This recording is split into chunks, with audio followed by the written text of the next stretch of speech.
Yo, what is up guys? Welcome back to another Reverse 1999 episode. In today's episode, we are going to wrap up A Flowing Feast. And last time, we, well, last time Celia, might have gotten violently stabbed in the chest area. And, that might be the last time we ever see Celia. So, rest in peace to Celia. Um, we had some brief delusions for Adele. Oh, wow. I didn't notice there was a surprise thing. But yeah. Adele had some moments in front of her taxi cab, talking to seemingly no one. Well, we know she was talking to Felicien, but Felicien only showed up to Adele, and then like all of Adele's interactions, like previous interactions with Felicien, started started seeming suspicious, and we were questioning whether they were real. And we learned that, well, yeah, we learned that Felicien works for Manus Vindicte, and she actually took hold of the French blue, which originated from the realm. I forgot the name of the realm, but yeah. Celia went through the trouble in that realm because she was forced into it after she got caught spying on Professor Rousseau, who also works for Manus Vindicte.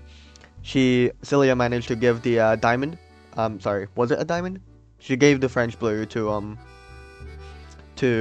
Adele, and told her and thought that Adele would destroy it, so that Manus Vindicte loses their power to control the realm, whose name I've forgotten. The archive of imagery, right? Oh dear, did my mic just peak? I don't know. But yeah. Adele unfortunately did not do that, and Felicien managed to end up with the French blue, so that is not ideal. So hopefully we can do something about this and stop Manus Vindicte once and for all. Well, probably not once and for all, because they keep coming back. There's just nothing we can do about it. Like Manus is just everywhere. So let's head on to part 13, Soulmate. Let's see what this is about. Yeah, it is very sad though that Celia got murked. No, no, Celia. Hmm. She falls to her knees beside her friend's body, the blood pooling around her, as a whisper slivers into her mind, growing louder and louder. Oh. Felicien and Celia. My head hurts. Blood. A limp hand. The gem's brilliant glow. A familiar voice. The cold sneers. Everything spirals into chaos. The world spins, and darkness swallows everything. This is not good. Deep breath, Adele. Is that Beryl? Come, take my hand. Soft, muffled voices seep into her ears. Time to wake up, dear. Alright. Hello, Beryl Bonish. Oh, she's got like some sort of...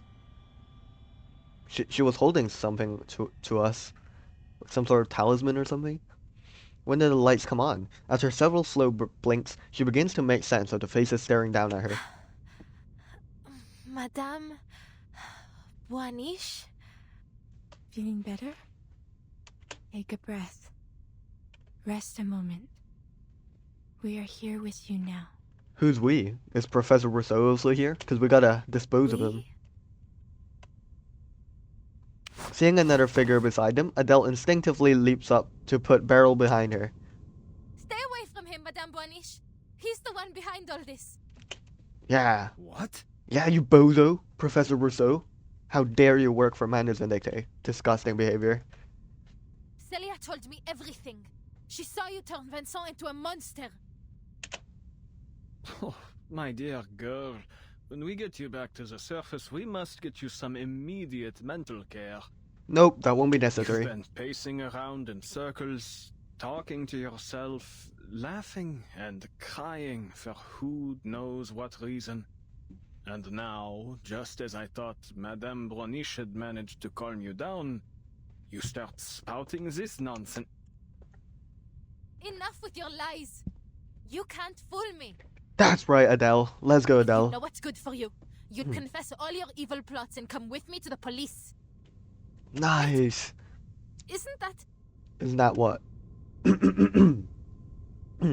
She's ready to strike, but something in her periphery catches her eye.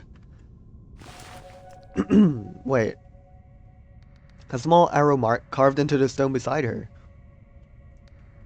That mark? It's the one I made earlier. Yeah. It's exactly how I made it. But I followed Celia. We went so far. How could I be back where I started? That is interesting as well. How has that happened?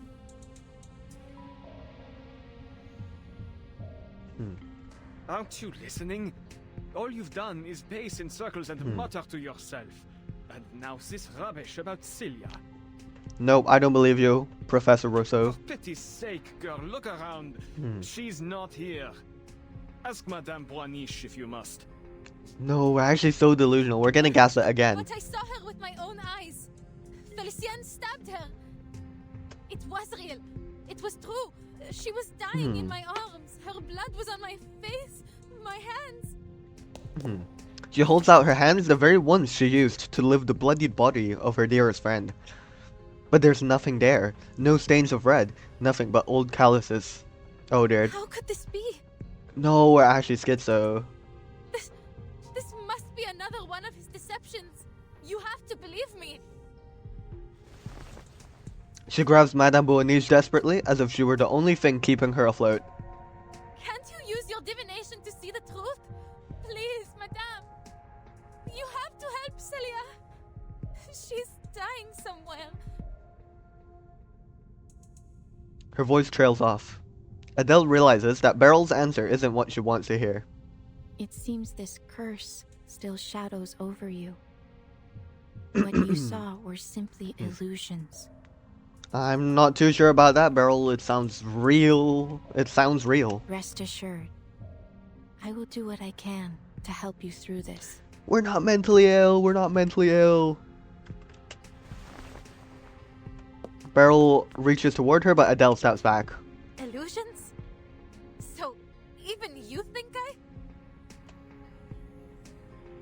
Uh-oh. But there's no mistaking it. I saw Celia and Felicien and the diamond. Felicien has it. Celia told me it has to be destroyed, or else. Or else it's GG's. The spinning returns, whispers swelling in her mind again, until she hears Beryl's puzzled tone. The diamond? You mean the one strung around your neck? Oh, hell no. Huh? Oh, hell no. Why is it on our neck now? Following Beryl's gaze, Adele lowers her head. There on her chest glimmers the same brilliant blue jewel. Impossible. Felicien took it from me. Bro, they're gonna say like you've been wearing that the entire time. But how can it be here again? No! This is absurd! Oh, it's actually on her model as well. Confusion and shock, under the weight of her fractured mind, ignite into searing rage. Celia was right. This wicked imitation must be destroyed. Yep. It must be destroyed now. Come, Fufu. Okay, Fufu. Let's take out this diamond. She calls to the little dragon on her shoulder, its little flame gathering to burst into a torrent of blaze capable of destroying that false stone. Huh? What happened? Did not work? But the fire never comes. Oh, Fufu? What's wrong, Fufu? Destroy the diamond. Fufu? She feels the lack of weight before she sees it. Her beloved little companion has become the latest to disappear.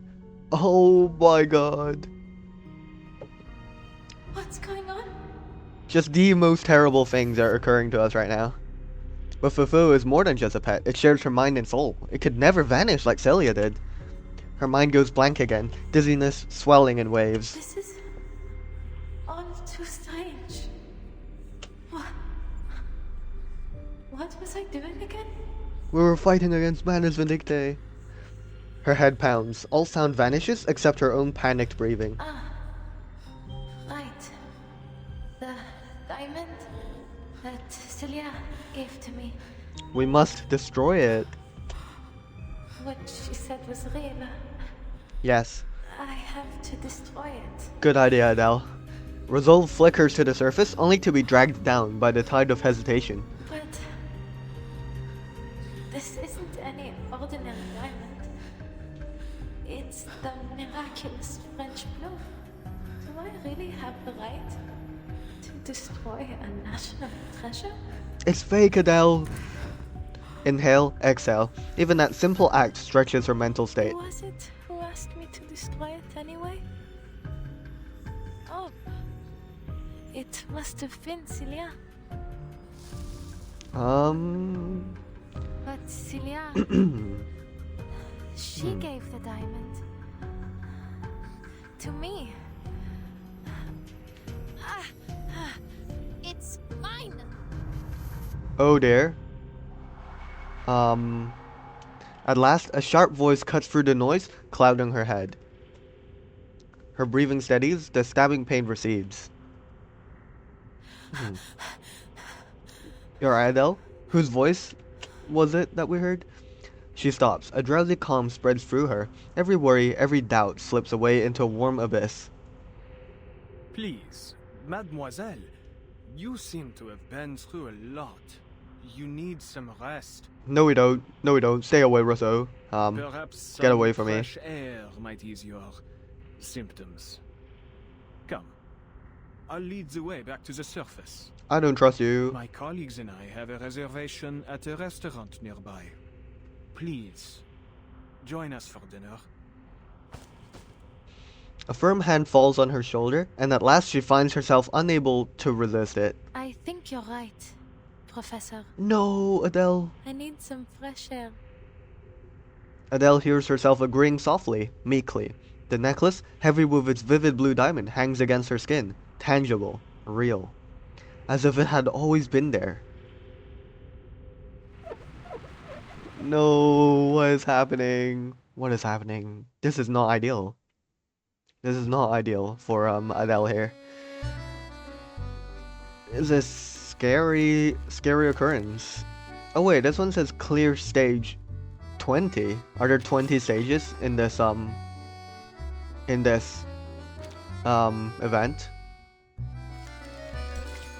Alright, let's press on.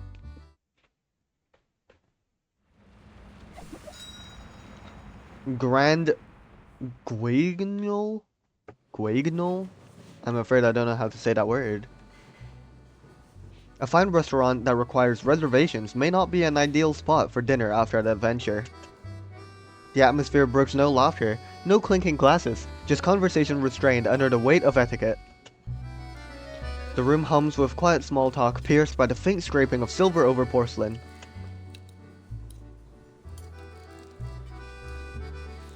I mean, this is really fancy. With the necklace in your hand, Adele.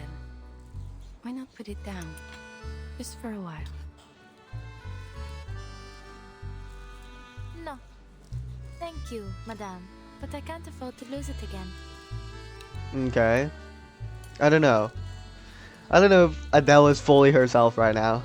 She seems very attached to the diamond, like more so than before. And she's not, I don't know. What happened to Fofoda? She saws through her steak mechanically, arrhythmically, lost in undercooked thought. The sawing becomes like a chore. She pushes through muscle and sinew until she's all but sawing the plate in half. Zut! This is practically a tire, not a steak. Allow me. No. Thank you. During idle conversation, a diner from the next table steps forward.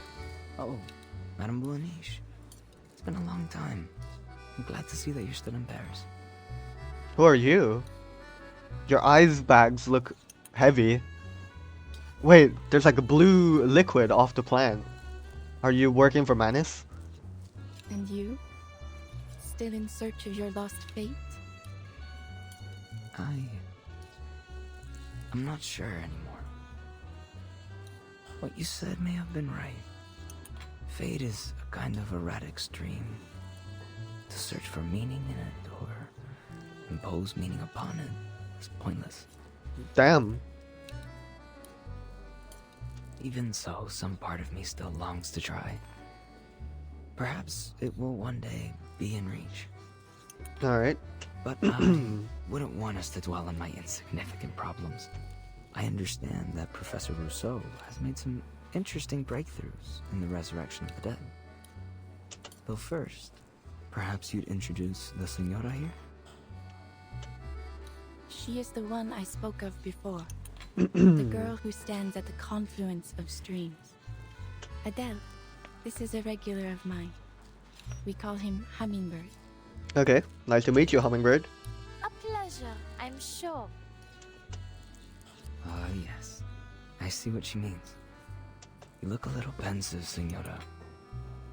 I wonder, have you found yourself seeing otherworldly figures and hearing elusive voices? Are you still yourself? Good questions from Hummingbird. What are you talking about? The young man notices Adele's behavior. A moment later, he returns with new dishes. A bowl of mashed potatoes and a plate of macarons. Oh, macarons, Felicien. I'd say you'd prefer these over steak. She sets down her knife, wavering between the two plates before finally taking the macarons. Interesting. No, passable. No, Adele's acting like a Felicien now. Interesting.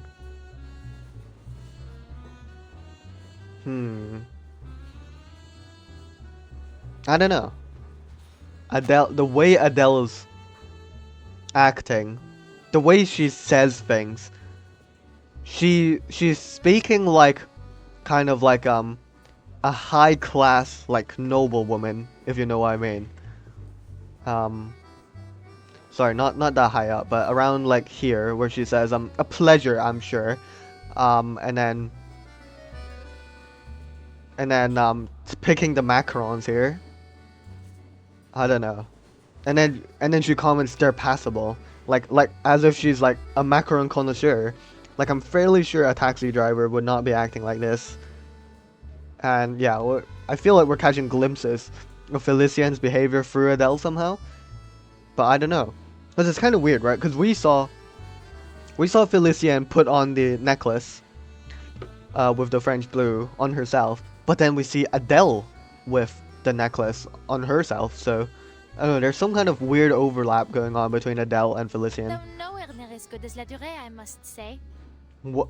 Yeah, there's just no way Adele would be knowledgeable about macarons like this. Her words weren't meant as praise, yet she can't help but return to the plate for another.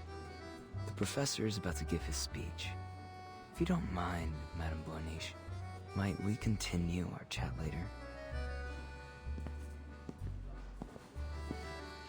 He returns to his table. Guests around him greet him cordially, giving the whole event a sense of ritual familiarity. What on earth is Rousseau up to? He has an announcement to make. One that defines his life's work. Ah, it seems he's made himself presentable for the occasion. Alright. He's gonna be wearing like some Manus Vindictae outfit, I don't know. Alright. Everyone's ready to hear what he has to say. Greetings, dear brethren. We gather here today to celebrate a momentous discovery. So we're just acting like this is normal. Like we're just acting like he has a full-on Manus mask on his face, and we're like, yeah, this is normal. He's dressed for the occasion, you know. One that belongs to arcanists alone. A breakthrough that lies far beyond the reach of human comprehension. Enough with the self-aggrandizing. Oh my god, Get to the point. it's Animus. I didn't come all this way to watch you pump yourself full of hot air. There's no need to rush, is there, Animus? We have all the time we need. Do we? Since the year 1999, our search for the Promised Land has never ceased. So we're just exposing the reality of the storm now. Following the will of the Guiding One, we have unraveled countless mysteries of this storm. For this great cause, many of our noble comrades paid the greatest sacrifice. Their souls sowing the seeds of our coming harvest. Our endeavor was never expected to be easy. But tell me, has it ever crossed your minds whether this storm is the sole path to the Promised Land we have collectively sought to bring about? Further still, do all of us here, myself included, share in the same vision of that world? We are nothing like the Foundation's numb, obedient lapdogs, incapable of independent thought. Wouldn't you agree? Is this a Manus Vindicte meeting? Oh, yeah, I didn't notice, but this guy has blue paint on their jacket, and this person as well. Huh. Okay, I thought we were just out here speaking about the storm to public people, but I think they've like reserved the whole restaurant or something for a Manus Vindicte meeting. But then why is Madame Boyoniche here as well? I don't know. This storm promises only a change to our imperfect, superficial world. Yet I believe a transcendent world may be drawn up from the depths of myth. A world where each and every dream becomes reality. Tell me, which would you prefer? Same old song and dance. Perhaps you care to show something new and actually feasible for once. Otherwise, you'll get naught from me. My dear Animus, worry not, for I have come well prepared to open your eyes. I have discovered a means to access the depths of myth, and through it, achieved a miracle. The miracle of resurrection. Allow me to demonstrate. Who are we resurrecting? Unless we're saying like resurrecting Felicien, who I believe was, you know, I believe the actual Felicien was from long ago or something. But yeah, maybe it's like resurrecting Felicien through Adele somehow. Perhaps. The professor walks toward a corner of the banquet hall, holding rapt attention from the gathered diners. The right hand, presently reaching for another macaron, stops mid-motion, deftly automatically, switching to pick up a napkin instead. When one's flesh and spirit are fully immersed in the depths of myth, their body frays and sinks until, eventually, it disintegrates. Oh, and maybe that's why Fofo isn't here anymore. Because, like, Adele's, like, spirit and soul has kind of gotten, like, overtaken by Felicien, potentially. Yet the spirit remains intact. For in that realm, the spirit is itself the most authentic and pristine substance. Reality as we know it is nothing more than a crude layer of degraded substance laid over the depths of myth. And so long as one's consciousness remains within its maelstrom, that person may be raised from it again. Damn. Our Felicien here is the very proof that the mind alone may be brought back to physical reality. Though she perished, she now sits before us once more. Yeah, and everyone's whispering. So, one and all, let us raise a toast to her revival. Well, this is not ideal, isn't it? Roseau, what in heaven's name are you trying to say? She sets down her napkin and rises from her seat. Oh, whoa, this is a cool shot. Who are these people? Ah, Felicien. You've fully rejoined us now, haven't you? Won't you please introduce yourself? Who are these people? That's Animus. That's, Hummingbird. Oh, that's the crab guy! Oh my god, it's a crab-headed guy. His name starts with a T. Tyra? I don't remember. I've never seen this elephant before. This lady seems a bit familiar. I think we might have seen this lady once before. I don't know about this kid-looking person. She vaguely seems familiar, but I don't think I've seen her. I think I've somewhere seen this person before. I could be wrong. What do you expect me to say? You know very well who I am. Damn. Adele's fully acting like Felician now. The diviner's eyes follow her, though the focus of her vision lies far beyond this all. How are you feeling? I would feel a great deal better without your patronizing tone, madame. I have neither need nor want of your sympathy. Damn. She lifts a glass of red wine to her chest. Voici là. Before you now is Felicienne, priestess of lightning, advisor to the Sun King, vassal of the Guiding One. Uh-oh. Attend to my words. I have conquered fate and overcome death itself to stand here. No, what happened to actual Adele? I arose from the depths of myth by my own power, unlike the poor, unworthy fools Roseau sent in. Yet he dares to claim this miraculous deed for his own. Quelle honte, monsieur. Have you no shame? Damn. But of course you don't. All of you non-entities lack in both gratitude and shame. Basking in the grace of the Guiding One and myself without even realizing it. Bro, Felicia might be more delusional than Adele was when she was plagued by the depths of myth and Did everything. you think you had even scratched the surface of the power that dwells here? Roseau, you utter fool. This affront of yours ought to cost you your life. Damn. Yet, I am not so base as to destroy what may still have use. So, just this once, I will forgive you. As for the rest of you, my forgiveness likewise extends to the rudeness you all showed in stuffing your faces before toasting to my health. Et maintenant, à ma santé. Yay! This is a miracle. Bringing the dead back to life. It isn't really possible, is it? He came back to life? So it can't die anymore like what the Guiding One said? Who's inside the giant puppet? I feel like there's someone inside. All you've done is manipulated some girl into believing she's Felicienne, and yet you dare to call it a miraculous resurrection. Damn. What utter blasphemy. An offense to the word miracle and to the Guiding One herself. I heard another voice in Felicienne.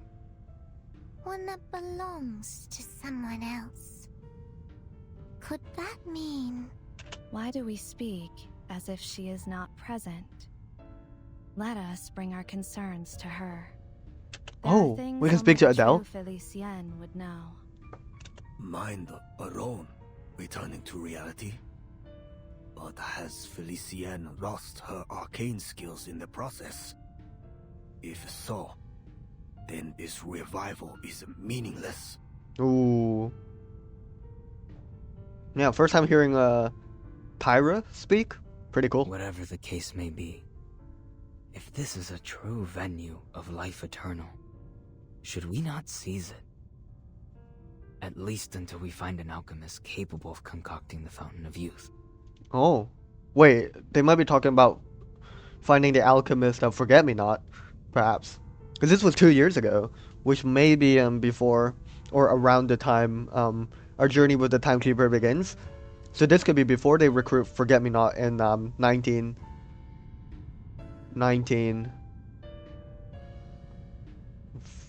something, you know? I forgot year. I believe I see one drawback already. Only one who dies in the depths of myth may be returned from it.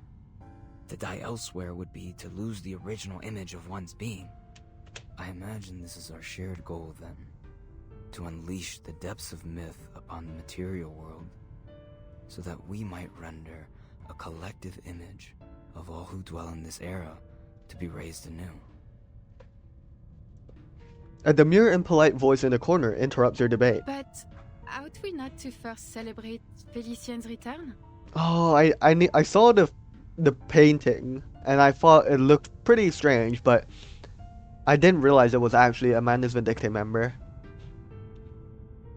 Though I must say, it is a strange sort of return. How different she looks, n'est-ce pas? True. This dowdy girl is a poor vessel for one so noble. No, don't hate on Adele. Mind your tongues. You're speaking of my new body here. For all her faults, I would not call the girl dowdy. She simply chose to turn a blind eye to beauty. I've always felt she picked the wrong career. No, we can't hate on her choice to stay away from jewel hunting. I admit, it did her some good. She learned to read people and how to put them at ease. But it pulled her further from her true heritage and from the refined taste expected of a jewel hunter. Alors, Felicienne, your right hand. Is it alright? Oh shoot, Adele's like taking over? What do you mean? Do you not feel it trembling? Oh, shoot. Is something wrong? Oh, her right hand moves on its own, splashing the wine across her face before she can stop it. Oh, damn. Oh, Adele, you insolent! Oh, we just acknowledged Adele's existence. Go, Adele, take over. No, it's gonna cut off to the next part. Oh no, we're fighting. Okay, no, wait. Anyone queasy seeing blood? Is this Adele? Yeah, I think that's Adele. No, what happened to my body? What did you do to me? I missed out the first bit of dialogue, my fault. Enough questions. This body is mine now. It comes with some amusingly useless arcane skills, but I suppose I could do worse. From this day forward, this body will serve only my noble soul. You ought to feel honored. Get out of my body! Alright, let's try and purge Felicienne from our body. That was sort of sensing their thoughts. Taking a peek inside. Agreed. Our blood will burn. Alright, let's see. Nice. Felicienne got cooked. Good stuff. Can I give everyone a ride on my back? I think I can handle it this time. Amazing. Take that, Felicienne. Oh, it's cool that they drew like there's the wine over her face and her clothes as well. That was pretty cool. It's like being shocked awake by cold water. Her eyes freeze open as she scans the room. Around her sits a gawking zoo of monsters and aberrations, and she's the exhibit. You're Manus Vindicte. Why did you bring me here? What are you doing to me? Oh yes, Adele. Question them. Realization hits. Panic tightens in her chest. She clutches a diamond in her hand. Trickles of blood and wine seep through her fingers. Arrête! I will not accept any damage to my body, Ustrina. Nor from you, Lyra. Lyra. Yeah, Lyra, I think, is a distant, voiced lady who was, tall and blonde. Who's Ustrina, though? Oh, wait, Ustrina might be the girl, the smaller girl. I think. One move, and I'll burn you to a crisp, inside and out. What's happened, Felicienne? It is only us. We're still here at the banquet thrown in your honor. Stop your prattling, you rubbish dump. Another word and I'll rip that canvas to shreds. Damn. She's crying. She's so angry. That means she has to really be Felicienne. Wait, that's funny. But yeah, did they not see this interaction with Adele? No, surely not. No, because Adele actually said this stuff about Manus Vindicte, you know?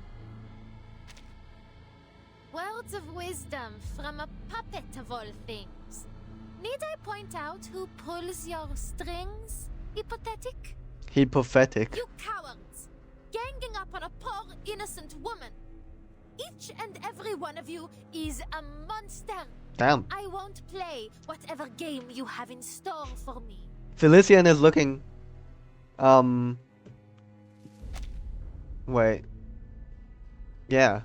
Felician is looking mad delusional, kind of. Because what is she talking about? Like, how has Felician's perspective of this banquet suddenly shifted so hard? Because nothing actually happened. Get out of my way! Okay. Fascinating. Though Felician's spirit has seized control of her body, the former spirit seems able to resist. Unless this is Adele speaking out here, but I don't know. No, that can't be right. I don't know. They're like merging. But Rousseau, how have you taken off your mask? I thought you were like the mask is full on attached to If I him. am indeed correct, what we are seeing is their thoughts and memories beginning to blend, causing this confusion. Yeah. The professor scribbles down notes in a rapturous flurry, recording every little tick, word, and movement. Laurent Rousseau, you've been in league with Manus Vindicte all along. You were lying to me. Everything Celia said was true. Yeah, okay, so this is real Adele leaking in here. Adele attempts to show defiance, but all she receives in return are curious, observant stares. My dear, no one here has mentioned Manus Vindicte but you. Yeah, well, I mean, it's kind of obvious that you all work for Manus Vindicte. Yet you seem to know a great deal about those present already. Far too much to be a mere guess. You have met these people before. Seems I so. won't let you play with my mind again, Beryl.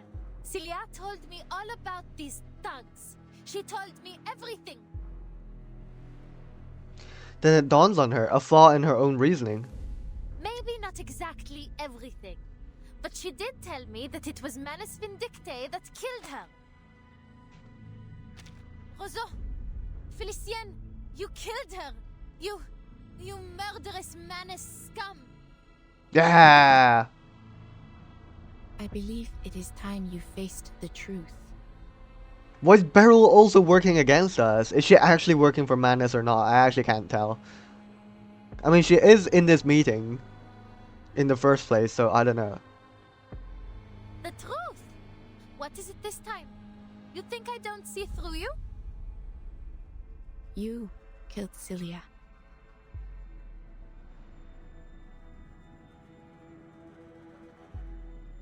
In that place where the archive of imagery overlapped with reality, you killed her by your own hand. What? Maybe to Adele's POV, Felician killed her, but because Felician and Adele were starting to merge, because they were starting to merge, like, it was actually Adele who killed Celia?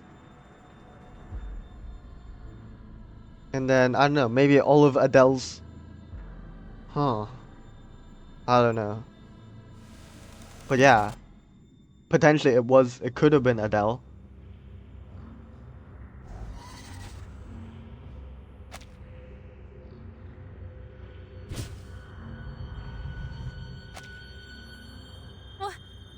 What?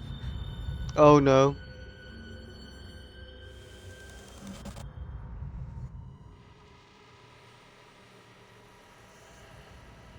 You remember it, do you not?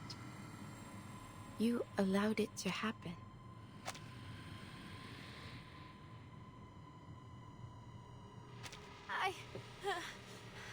She searches for any sort of proof she might have to match her claims. She should never have listened to these lunatics. Maybe she should have just torn them apart with her bare hands. Start with that woman, tear open the path, get back to the car, drive off, and then... Oh, and we collapse, Yep, GG, GG. This is just not good at all. We can't collapse in front of Manus Vindicte. Terrible things are gonna happen to us. The banquet ends in chaos, though the guests hardly seem to take notice nor seem to care. A small band of waiters arrives to begin clearing the scene. The professor steps over the shards of glass and porcelain to where Beryl sits. Felicien has quite the flair for the dramatics, doesn't she? And as always, our audience simply sat back, their eyes glued and mouths agape. We are indeed fortunate for your skill in divination. We will have to wait for Felicienne to return to her senses. But thereafter we follow the plan as discussed. Using the French blue as our focal point, we will draw up the true, perfect Paris from the depths of myth. Oh dear. Democratic, independent, chosen by her people and shaped by the dreams of every one of her citizens. I have seen many versions of Paris, from flames to paradise. Nothing is beyond possibility. Beryl offers a vague, distant reply. She looks out toward the open doors but says nothing more. The professor holds his stare on the pendulum in Beryl's hand, guessing she's once again trapped in a trance, and leaves her be. Prophecy is something to be revered and feared. Alors, tomorrow at dawn, we will perform the final ritual atop the Eiffel Tower. No, not the Eiffel Tower. Oh dear, this is suboptimal. This is not good. Oh dear, Felicienne and Adele fighting for control over Adele's body. Like, this is insane. A round of applause for the latest research breakthrough. Don't forget to raise a toast. Everything is unfolding right now. No form of divination, prophecy, thought, or those feelings of deja vu and dreams is just a coincidence. Imagine a vault that exists beyond both time and space. Inside it lies everything. Love and hatred, good luck and bad luck, the oldest archetypes and legends. Under normal circumstances, we would never reach it, but the Guiding One and the Storm have made this miracle possible. Now, the archive imagery of imagery, known as the Depths of Myth, has become visible to us. We owe a great deal to the pioneer whose research and courage made this possible. Her dedication and sacrifice deserve our deepest respect. We would all be wise to follow her example.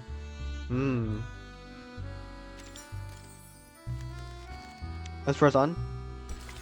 Part 15, Paris Out of Reach. Damn, so it does look like it's gonna have like 20 stages in this chapter, in this event. Okay. Liberté, égalité, fraternité, deliver what was promised. The protests still going on. Hear our voice! Respect our demands! Eat our work days, better wages, paid vacations. No more hunger! We will not let the Bastille frighten us! Let the king and queen answer! Give power to the people! Yeah, I'm fairly sure there's no king or queen at this point in France. Oh, and there's just a beast of Gévaudan here. Drive them out of Versailles! Bring them here to Paris! Liberty or death! Oh dear. The beast's roar mingles with the chaotic chants. Screams of death and horrific brutality echo through the streets. But as long as one person still stands, this grotesque carnival of protest will not end. Hysteria has spread across Paris, twisting the City of Lights into a bedlam, into utter chaos. Three people pass through the turmoil, unbothered by the screams around them.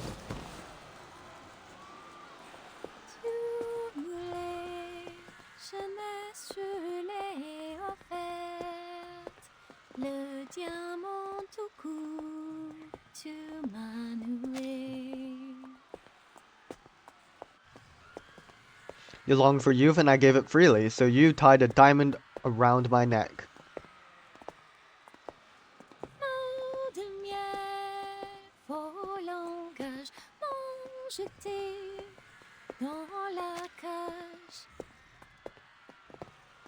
Quelle surprise! The great Felicienne seems in better spirits now.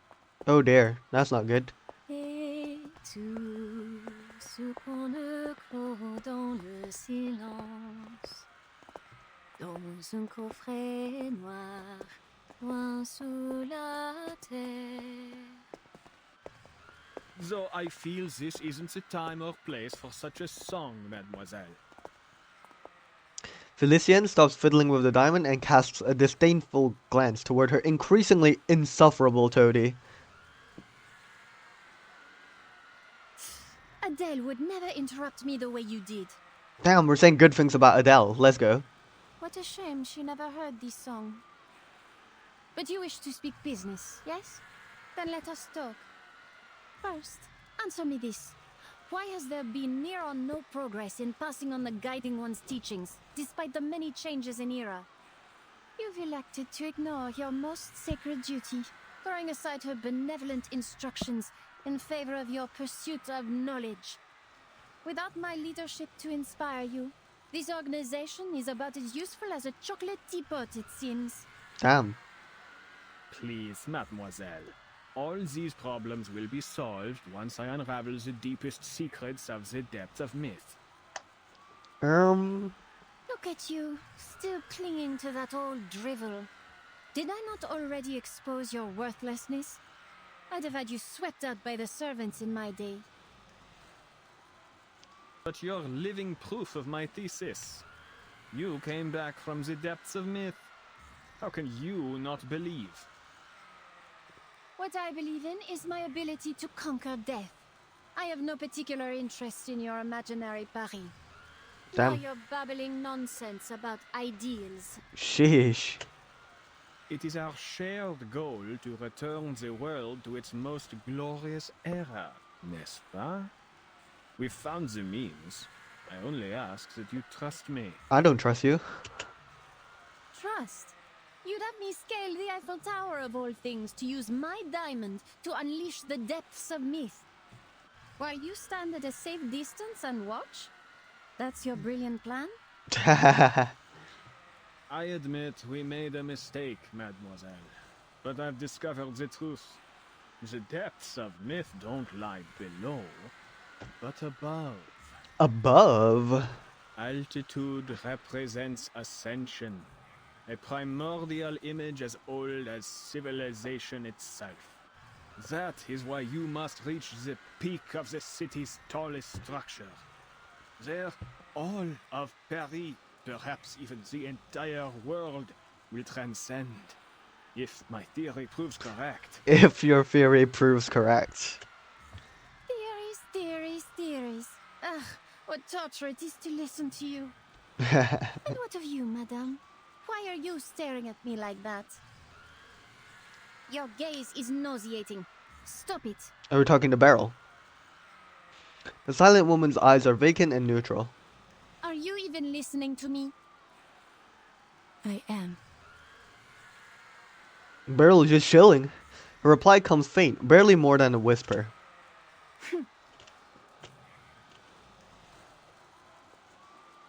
The three weave past the protesters, heading toward the Champ de Mars. Champ de Mars? I don't know. Not a single passerby seems to take notice of the glow coming from Beryl's pendulum. Oh, why is it glowing? What are we doing with the pendulum?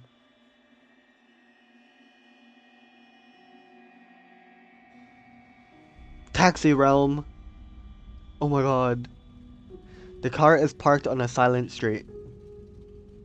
I never really understood any of the songs she sang. That's why I didn't bother to say anything. But I could tell she had a beautiful voice. The kind any singer would envy. In the driver's seat, the young woman lowers her gaze to the ornate little box in her hands. Nothing's happening. Oh, it's a new day. Damn it. I've been struck by new day. New in-game day. Well, whatever. Let's yacht while this happens. Yeah, so interesting. It seems like this is like some sort of pocket dimension or something. You know, now that I think about it, Beryl's pendulum is glowing, and we actually saw Beryl like using the pendulum on Adele before she woke up after she saw the vision of Celia getting killed. So maybe oh dear, I skipped it. She has a real sweet tooth, particularly for macaron. I've seen her eat a whole box in one go. Yeah, but where was I? Oh yeah, but maybe like Beryl somehow extracted like a fragment of Adele's consciousness or something with her pendulum. I don't know. But not just any old macaron. Only La Dure's will do. I often had to plan our trips around the store on the Champs-Élysées. That's funny. Lucky for me, Felicienne was a late riser. Aurel said they've had to race all the way from the bakery to her place every morning. A weak smile tugs at her lips. But what she was eating, they weren't macarons, were they? Oh, what is that? Inside, the once neatly arranged pastries have taken on another shape. No! No way we're eating fufu! No! It's like Felician, like, slowly chomping on, slowly eating away Adele's, like, soul or whatnot. The little dragon lies within the box, its eyes closed. Carved and cut into bite-sized pieces, filling oozes out of its little form, releasing a sweet, alluring scent. Madame Boaniche, please tell me, what did she do to me? Fufu is like dead. No. Adele gathers her dragon's fragments into her pocket, her voice trembling beneath her She confusion. stole your fate. Her original self perished long ago within the depths of myth. The spirit that found you was only a remnant, a mere shadow clinging to a world in which she no longer belonged. She longs to live again, even if it is only as a parasite. What about those memories we shared? Were they all just illusions? Some were true experiences you shared as your streams of fate merged. Others were but fabrications. The nuance can be difficult to discern without careful observation. Adele stays silent for a long while before reaching for the handle again. The door doesn't move. She's been trying in vain for quite some time. You've really confused me, Madame. What side are you on? For real. She's gonna say some vague stuff like fate follows no sides. And she's just here as a witness. I am a watcher of the streams of fate, not a participator in them. Nice. I take no sides. Great. But you can do more than watch. You already have. You are the one that told me about this inevitable death. And then, Celia really did end up dead. Maybe you can come back, Adele. You know exactly what's going to happen to me. You know everything. Don't you? Her voice catches. Outside, the lights of Paris flicker erratically. It is not nearly as simple as you might imagine, Adele. To observe a stream is to see only its curves and eddies, the ripples of importance. I see the path, but not every moment along it. That is itself sufficient for me to ascertain one's eventual fate. Damn. There are rarely any exceptions. You said rarely. So, there are exceptions? An exception, yes. I told you about her, did I not? Who? I had been drifting along the streams of fate when I saw a girl who resembled me, who in some part came from me. It was quite a revelation. Who? Matilda? Matilda Boaniche?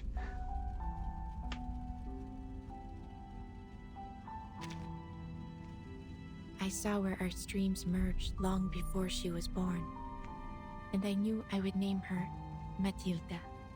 Matilda Boaniche mentioned. That she would grow up to be kind, brave, and truly gifted. The main character of Reverse 1999 even. I followed her through every turn and every ripple to the very end. Then I looked away. I stopped watching. The diviner ends the story in her always even tone. The way you describe it? It sounds strange, Madame. Almost cruel. As if you've ignored her in the present because you're afraid of her future.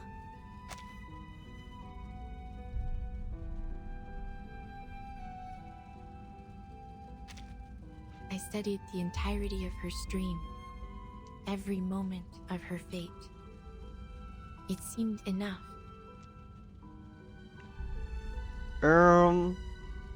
Is this L parenting? I don't know. The car window reflects the puzzled look on her face. But then, something peculiar happened. In the final moments of this millennium, there was a certain kind of rain.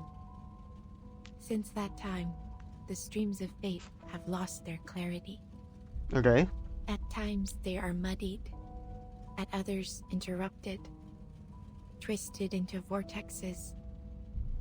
As they began to shift, so too did everything else. The fates I had seen had taken a new form. Nothing was the same. Okay.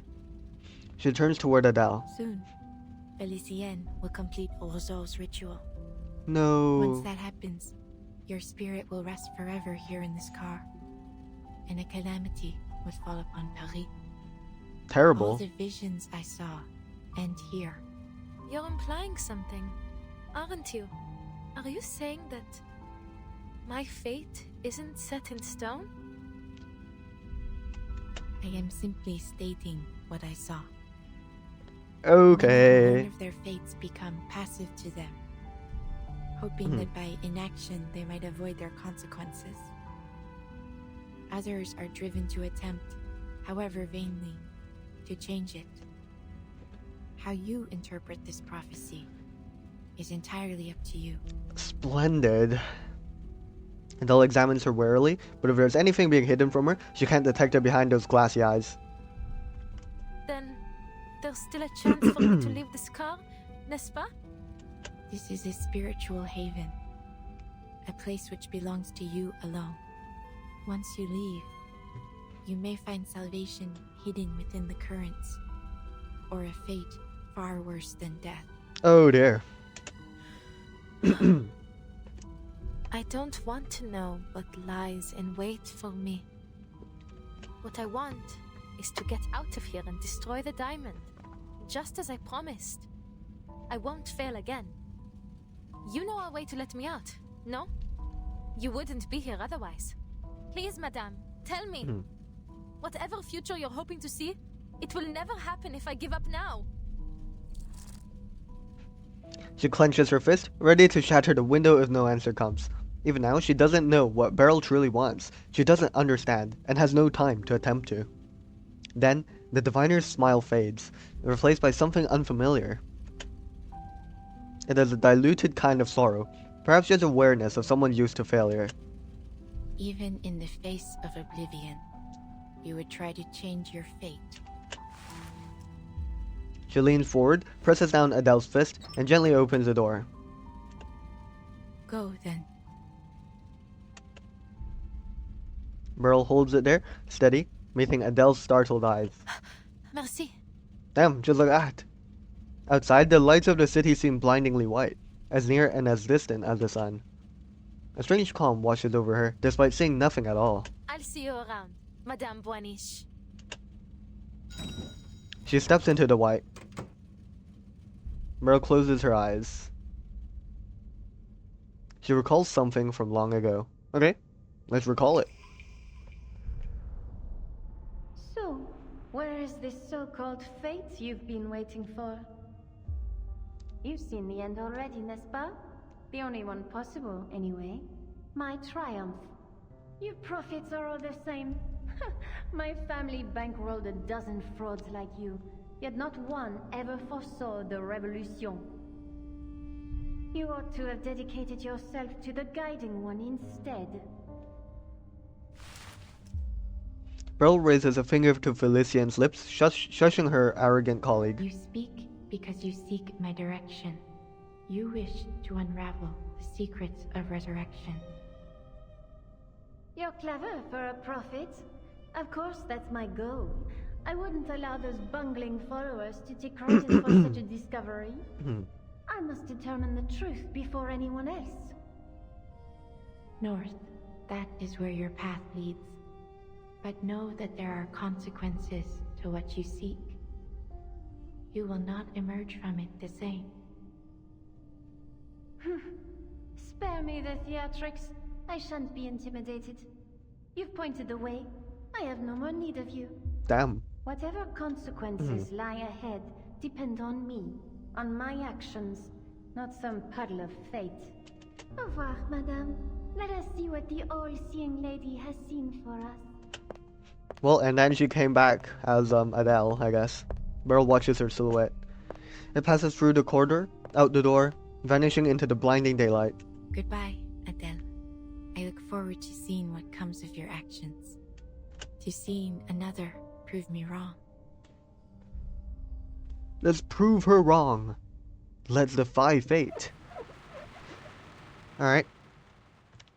Into the next part. Amazing. It is true.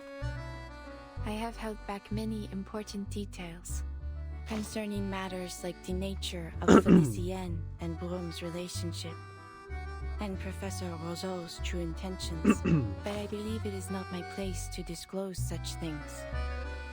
People deserve to discover these things on their own. I'm more interested in the part involving Matilda. Of course. And why not? My Matilda. Such a lovely, radiant girl. She has inherited my strength and added to it a vitality of her own. Those who speak with her often leave smiling. Amazing. As for her future, I cannot share it with you here, but I can assure you, her path is one worth looking forward to. Sheesh. Matilda is going to become an even bigger goat. Like she's like a medium goat right now, but then she's gonna become like a super big goat. Like she's gonna be so goated that she's gonna overshadow Vertin even more as a true main character of Reverse 1999. Was there something else? Oh, maybe not. Oh, wait, I didn't know you could do this. Oh, there's something here. When was this? Elephant in a Dream. Oh, this is Hippo. This is the Manus member. I forgot the name. Hippotet Technique or something. Yeah. Now let's press on. Part 16. Moment of Revelation. Paris is a dream unto itself, and that dream is ending. Let's stop this ritual, Adele. We got this.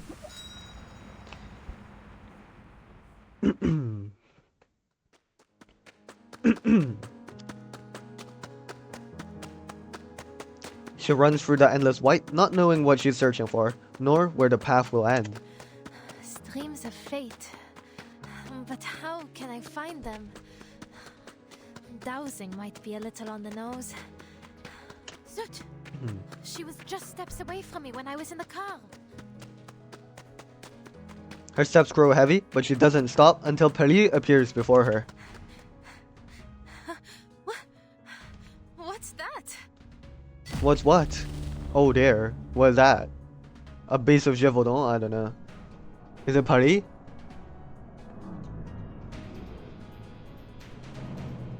A city pierces the clouds, mirrored in the sky. People and beasts alike stop to stare up at the mirrored double above her. How spectacular! If this isn't a miracle, then I must ask, what else could possibly qualify as one? Maybe the ritual has begun. Let dusty historians scoff and rivals sneer, but there are none who would dare scorn this timeless, flawless vision of Parisian beauty across the ages. Who from this lofty perch would deny this is the truest form of Paris? I would. The Palace of Optics, the Eiffel Tower, the Arc de Triomphe, Notre Dame, the Luxor Obelisk, the Lutetia Arena, the medieval quarters. Each piece woven together in perfect harmony. As I've said, thought shapes reality. This Paris, born from collective imagination, is Paris at its most true and most real. Only when it fully descends shall we finally possess a real world. A life worth living. Bruh, can we not? Rousseau? One embraces the sky, one holds the key to the ritual, the last remains silent. Must you anger over me like this, Rousseau? And you, madame? Did you foresee this? The fate of Paris now rests in my hands, and yet I remain myself.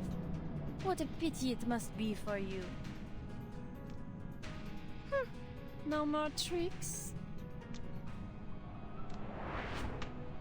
Oh. What lies below shall reflect what lies above. So, this is what will befall Paris?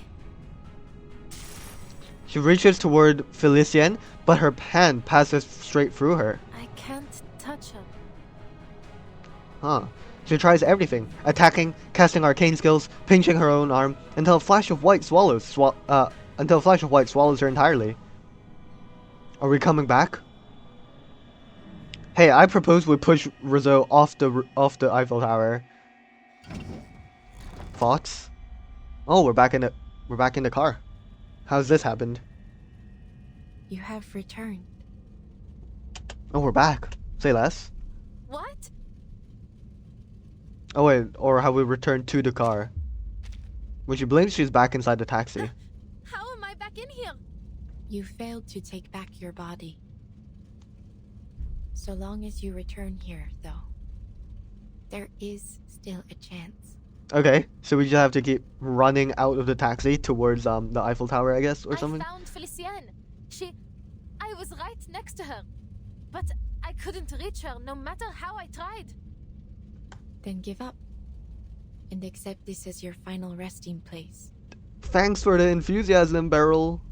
I guess I'll go back out. I won't sit here and do nothing. I will destroy that diamond.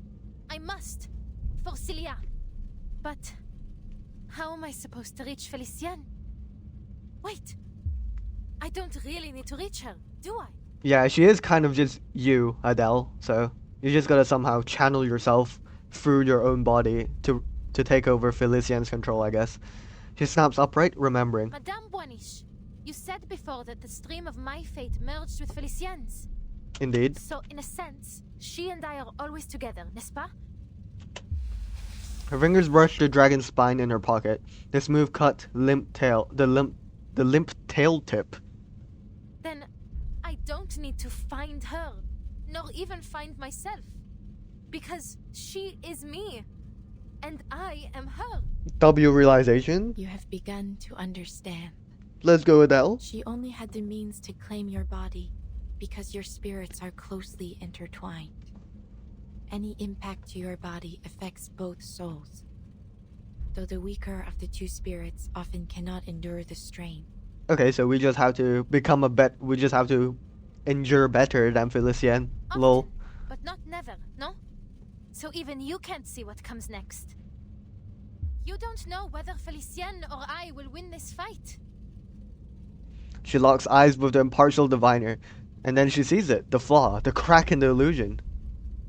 Beryl meets her gaze. For once, real fire flickers in those crystalline eyes. The currents of fate will bend to your actions. You will steer its course rather than be swept away. Let's do this! You have never once yielded before destiny, and that is precisely why I have followed you from the beginning. She no longer looks detached and polished, no longer like a crystal reflecting every light, but her own. The diviner finally descends to the world as it is. It is as you say. I do not know if you will emerge victorious in this final trial. Will you carry this through for me? Do you even need to ask? Here we go, Adele. Let's go, Adele. The fragments in her hand pulse in time with her heartbeat. Alors, Felicien. Alors. I want you to experience the Tavernier family curse. Alright. The marvelous little dragon pokes its head from her pocket, sparks flaring from its nostrils. If our fates are truly intertwined, then this curse must bind your soul as well as mine. And in true Tavernier fashion, your end will come, just as you lay hands on the treasure you desire most. Damn.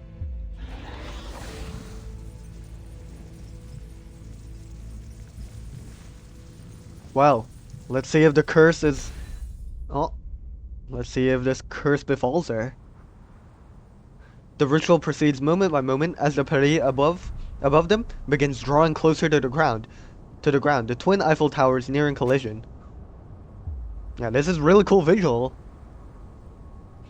A natural light emits brightly from the diamond, drawing the two worlds together. Incroyable, Felicien. Just a little longer and Paris as it should be, born from the collective unconscious, will descend into reality. The true Paris, not like the garbage heap below us. Bang! A bullet grazes the diamond. Felicien instinctively shields it with her hand. The mirrored city above begins to fade. Who shot the gun? Celia? Celia just... Celia? How did you get here? How are you still alive? Celia just lived, I guess. Nice. The professor's assistant stands with a gun aimed at him, but her outline wavers, ghost-like, just like the reflection above them. Adele called out to me. Fascinating. Truly fascinating. Your soul should have been erased by Felicien. I must thank you once again, my most brilliant student. Your existence confirms another of my theories. I don't care. Let's shoot Roseau right here, right now. Depths of Mist promises more than just resurrection, but an end to death itself. A friend of Adele's? No doubt you're as tactless as she was. You intend to stop me? Be my guest. She lifts the diamond to her chest, right before her heart. Damn. Oh, you should be grateful I've given you the opportunity. Whether you hit me or the diamond, you'll stop the ritual. Go on. You really think threatening Adele's body will intimidate me? It won't work. Her hand trembles. She fears missing the shot, or worse, hitting true. Yet, is that hesitation I see? Think about what our chère Adele would say at a time like this. Pull the trigger. Sounds like her, n'est-ce pas? Gah! Felicien. Shut up! My, have I said something wrong? Or perhaps you don't know Adele as well as you thought. Here, let me show you in a more vivid manner. What's she doing? The woman inhabiting Adele's body tilts her head with one hand as if shaking loose her thoughts. Don't worry about me. Just shoot.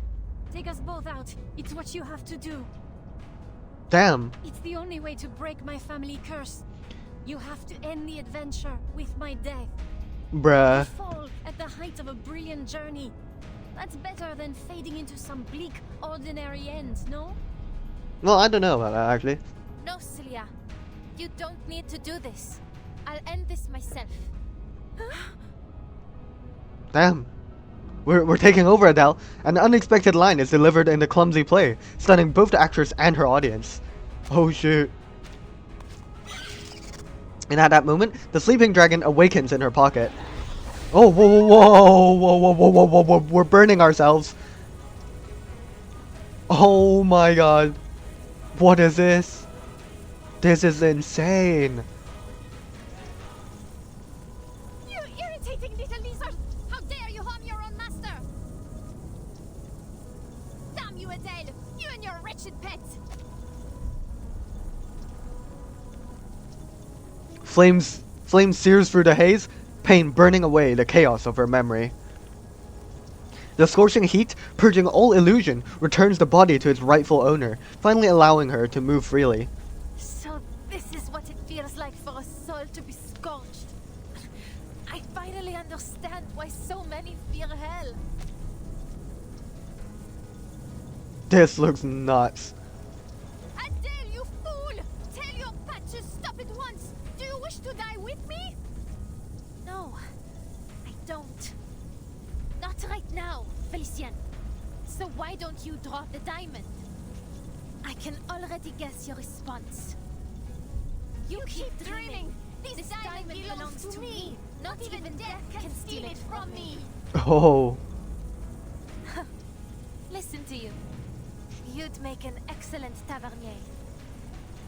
Felician's anger only grows, her left hand clutching the diamond tighter still, as the flames crawl further up her body inch by inch. Now let's see if fire can separate true from false, Felician. Bang! Oh, we're covered in flames. We are burning alive. Holy. This is insane. This is cinema. No, and it moves on to the next part. Okay, that's fine. Let's go on to the next part then. Really cool. Really awesome. Oh, wait, there's a fight. Okay, let's fight. Oh, Adele's in our team. Oh, and we're fighting Felician. Felician's literally gonna get folded in one turn. How utterly stubborn can you be? This false era is ending.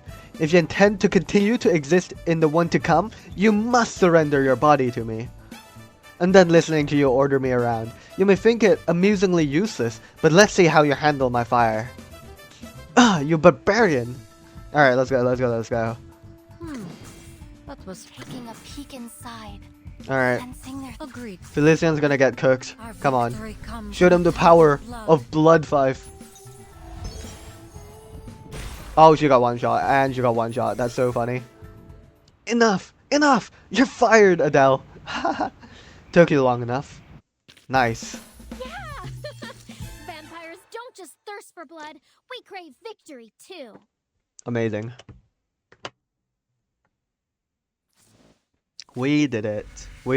Let's go. An unremarkable, yeah.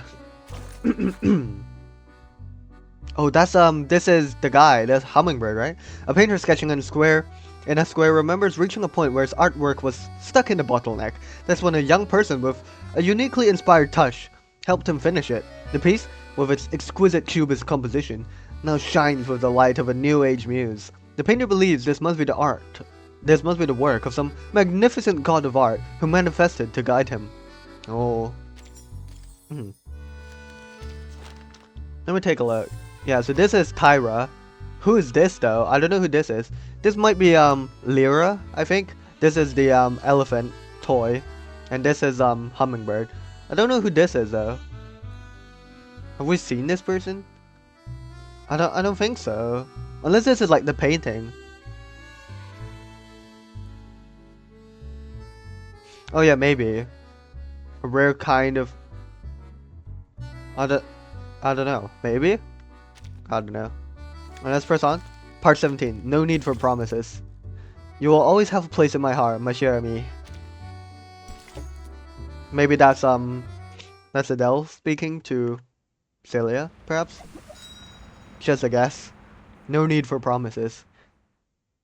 Let's see. The professor writes one last line, snaps his notebook shut, and reaches under his coat. His fingers grip his oldest friend, Le Protector revolver. Great. And Adele's personality wasn't entirely consumed. She's managed to regain control of her body. Wait, what? What kind of weapon is this? He's holding it so weirdly. Even a spirit as strong-willed as Felician lacks the ability to completely dominate another. Perhaps I was wrong to shift focus from the power of the collective unconscious. There is no need for that, Professor. Her spirit returns. She raises her hand and nudges the barrel away from Adele. Even were you to interfere, the outcome would remain unchanged. You are but a pebble in the course of the stream of fate. Damn. Wait with me a little longer. Things may just take an unexpected turn. You saw something, didn't you? Quite the contrary. I see nothing. And that is what fascinates me most of all. Amazing.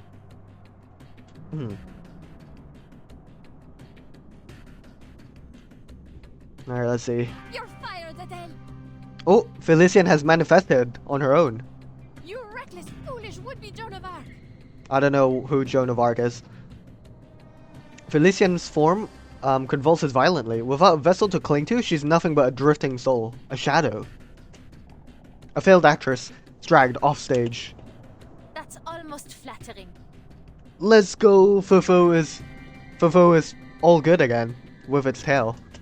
But this is nothing compared to what you did to Celia. She picks up the diamond that rolled away during the struggle. Adele, hurry! Turn your fire on the diamond! Silence!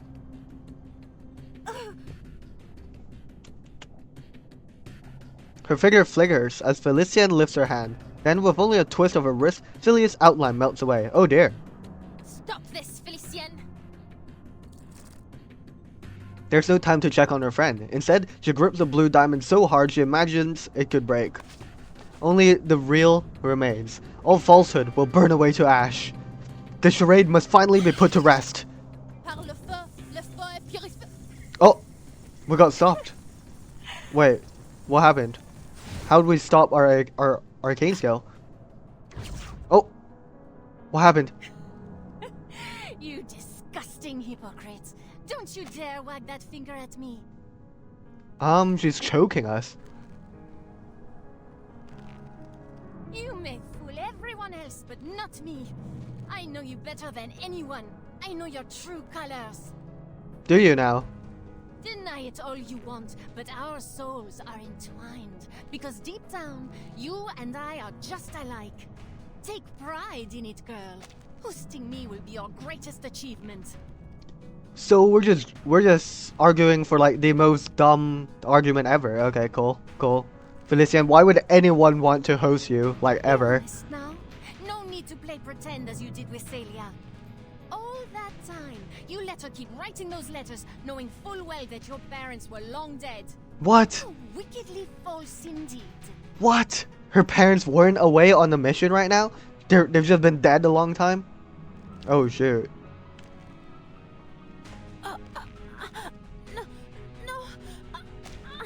I just...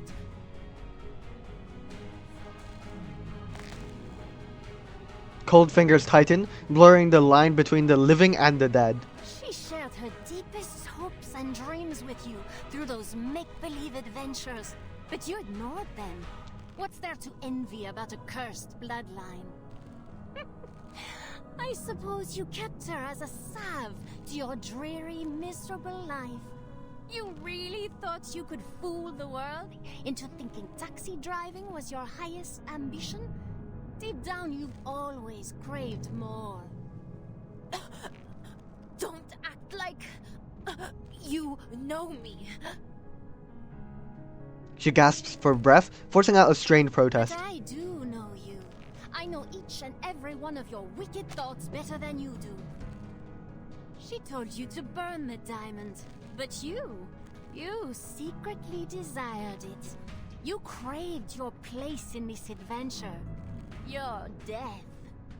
Who could blame you for triggering the curse? You weren't chasing treasure, not by choice, not like your parents. All of this to pretend you are unwillingly caught up in this adventure. You even get to play the savior. And oh, how your dear little friend fits the role of a damsel in distress. All you need is a villain. And that's where I came in. Just as you wished. Of all people in Paris, why did I come to you? Have you given it even the slightest thought? Muscle and bone grind and twist beneath her crushing grip. Oh dear. Admit it, Adele. You wanted me to hurt Celia. You wanted to kill her. No we don't. Shut up, Felician. We're just saying things now. Adele uses all her strength to turn towards Celia's face, finding it frozen in shock. You're lying. Ah, yes. Lies. She lied to you too, Adele. Bro, how does Felician know all this info? You really are a perfect duo. Two little liars keeping secrets from one another. No, what else is she gonna reveal? Oh! Allow me to reveal another secret. Destroying this diamond will bring an end to more than just me. It will end her as well. Okay. Though perhaps, without her, you might at last be free. That's not... true. She looks at Celia again and hears the same plea she's heard 100 times before. Don't listen to her, Adele. You must destroy the diamond. The depths of myth must not be unleashed. Lose your friends or lose the city? What will it be, Mademoiselle Tavernier? What am I saying? I have no intention of giving you the chance to decide. I am not about to die again. She lowers her head for no other reason than to indulge in her suffering. But what she sees instead is a crooked smile with teeth clenched in defiance. Oh. Damn it! What happened? Is it time to set fire to the diamond? Felicien recoils, shoving Adele away. Adele, anticipating the next play perfectly, rolls twice and lands on her feet. Funny that. I'm not ready to die either. She doesn't look back at Celia. Those anxious eyes burn hotter than any flame of truth. The shell of Felicien peels away completely, and without warning, a massive shadow takes form at the tip of the Eiffel Tower. I won't let you get away. What did she turn into? Felicien just turned into some bizarre creature, like a beast of Gévaudan. Great, let's fight. I'm not scared. Oh shoot.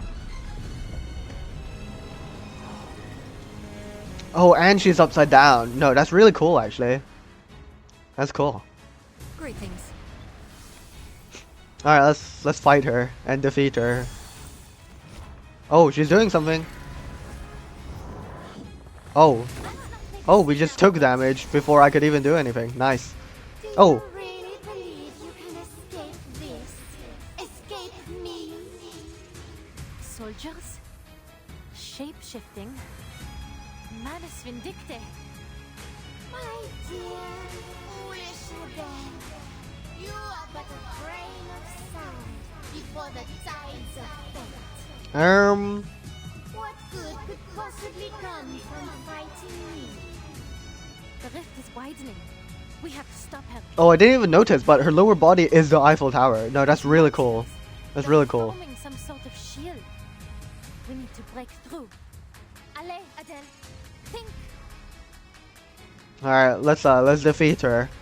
Hopefully with ease. That would be convenient if we could easily defeat her. Oh wait, what's this?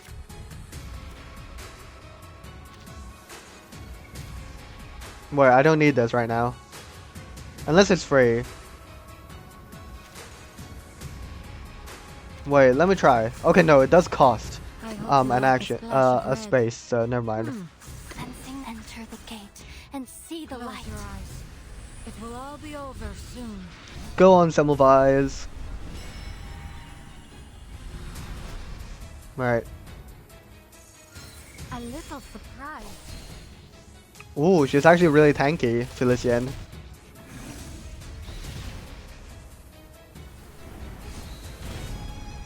Well, she's not taking damage. Oh, she just attacked us somehow. Wait, my ult got nullified. No.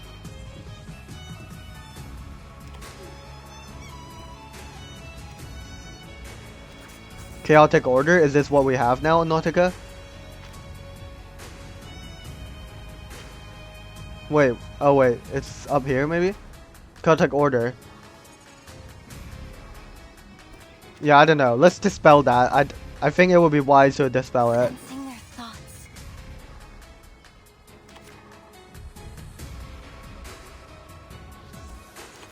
Agreed. Alright, yeah, I'm just doing vague things right now. Leave me alone, you phantoms.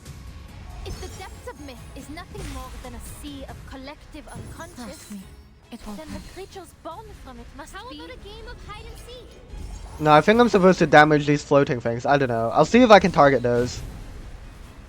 mere reflections. Can I target these other floating things? No, I cannot. Wait, I actually can. Wait, okay, I need to actually delve into this. What is this?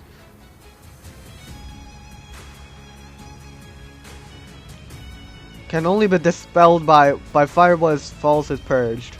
Do we have that? No, we don't. Is this Adele's ult?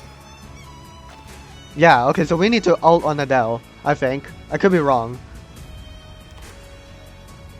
It is heat treated. Give it a little water. Okay, so I'll just do some vague stuff that builds up Adele's ult. Does this build up her ult as well? I don't know. I don't think it gives her Moxie. We'll see. Eliminate what is Oh, maybe. Yeah, it looks like she will. Close your eyes. It will all be over soon. Alright. Seems like we're gonna have to use Adele's ult here to dispel the barrier.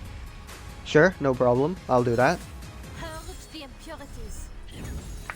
Right. Give me another turn to deal damage. Wait, where's Adele's ultimate?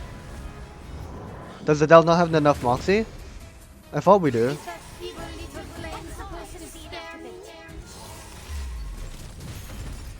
Open your eyes and look around. Can you not see what these miserable people want? Wait, we lost all our Moxie somehow. No, I'm actually so confused. Oh wait, she only has two stacks now. The truth that bears all tests.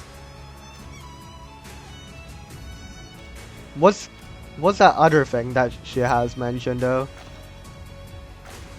It's none of these. So yeah, I don't know.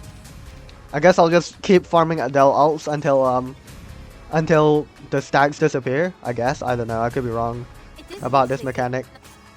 Let me refresh this.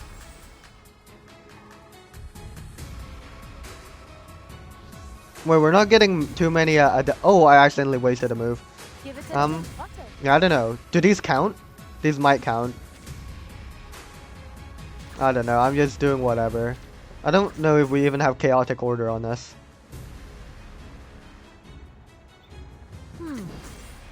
I'm doing vague things right now. Purge the impurities. Just need to build up as much Moxie for Adele as possible. Oh wait, we broke a shield. Wait, when did that happen? I didn't notice that. Oh, well, we pushed her to the brink of the next shield already, so that's good. It is heat treated. Okay, let's see. These two might be enough. I could be wrong, but maybe. Agreed. We'll just do a few more attacks just in case we haven't reached the barrier. Yeah, this is a cool boss fight. It is annoying that we kind of just have to farm Adele's ultimate, but it's fine. Trust me, it won't hurt.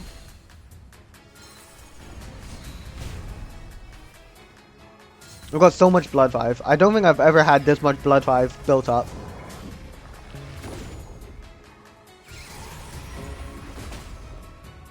Okay, we have enough for our ultimate for Adele. And I think she pulls it off here. Yeah, so now she only has one flowing barrier. That's good. I hope you like a splash. Let me reset to build up more Adele, more of Adele's Moxie. And then we'll do some stuff like this. Purge the impurities. Alright. Eliminate what is false. Close your eyes. It will all be over soon. Alright. And then we can see if Semmelweis's ultimate attack here is gonna send us to the next phase. Next barrier. Nice. Huge.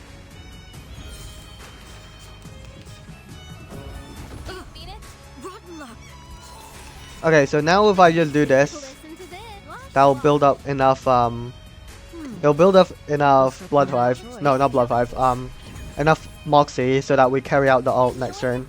So that's good.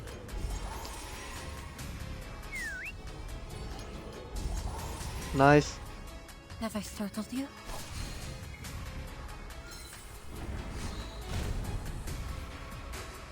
Alright. Next turn is the one where we win. Almost. Come on. There we go. Last barrier's gone. Yep, perfect. Okay, let's win. It's gonna take like one attack now, and then we just win. That's really funny.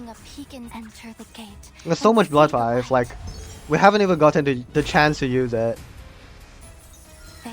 Oh, we maxed it out. I've literally never done that before. Is there phase 2? Let's see if there's phase 2.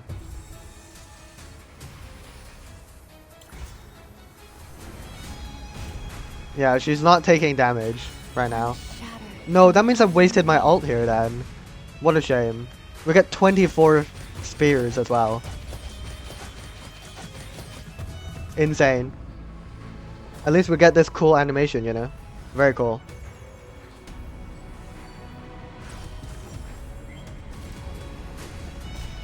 Amazing. Oh, and then she comes back with the exact same like combat pattern. Seriously? Let me see. I need to see if she has the free barriers again. I'm nobody.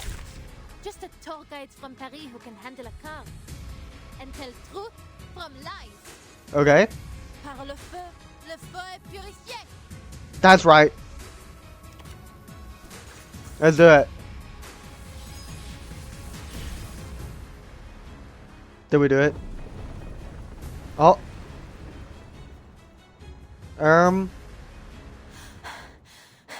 Did we do it? Surely not. Stop this, Felicien.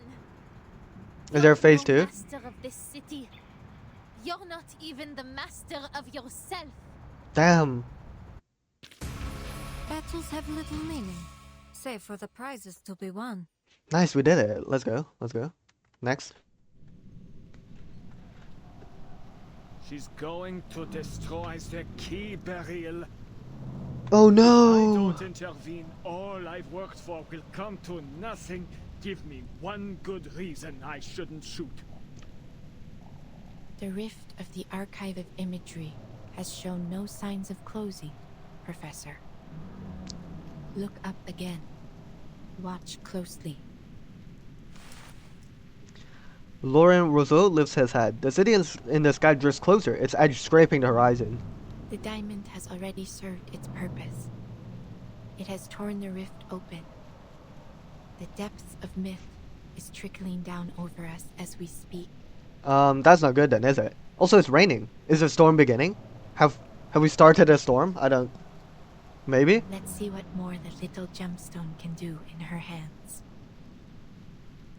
I don't know. Why is it raining? Is this actually a storm, or can we fix this still? Adele wipes the blood from the blue diamond with her thumb.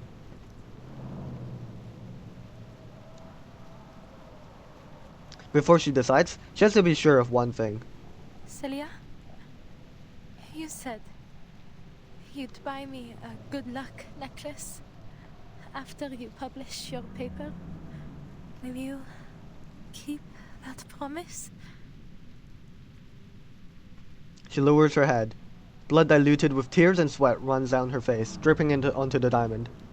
You're too cruel, Adele. Why didn't you just tell me? I wouldn't have had to write all those silly letters. A strained, awkward smile twists her lips. Will I see you again?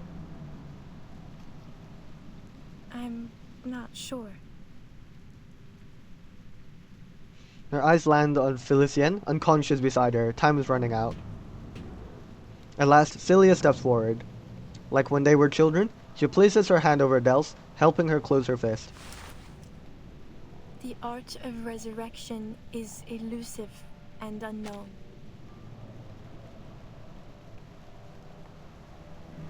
I don't know what will happen after the diamond is destroyed. What Felicien said, it was just speculation.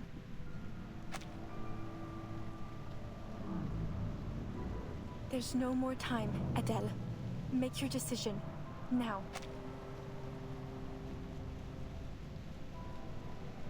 Adele listens, motionless. After a few failed attempts, she forces out the words. You know what? Felicien was right. I am a foolish, pathetic hypocrite. Damn. But she still doesn't know all that much. She steadies her breath, but her next sentences spill out without any filter. You were never the damsel in distress. No, you're the hero. The adventurer. You were the one who uncovered all the clues. You were the first to embark on this journey. You're more of a tavernier than I'll ever be, Sissy. The hand-holding, Adele's tightens once more. Celia sighs softly, helplessly. Then Adele hears her laugh. Don't be silly, Adele. That never mattered to me. It wasn't the tales of gemstones or adventures that drew me to the Tavernier family. It was you. Me? You've always been so driven and sure of yourself. Even when we were kids, you never hesitated, never looked back. I wish I could live without regrets like you do. That laugh tears through her trembling heart. But it keeps beating, scarred but alive. Stay that way, Adele, just as you are. She bites out the words like an oath or a demand. Well, maybe not completely without regrets. That's asking the impossible. But if you hesitate now, I'll be disappointed. Celia smiles one last time. So go on. Follow your art, my dear friend. I believe in you. She pats Adele's shoulder and lets go.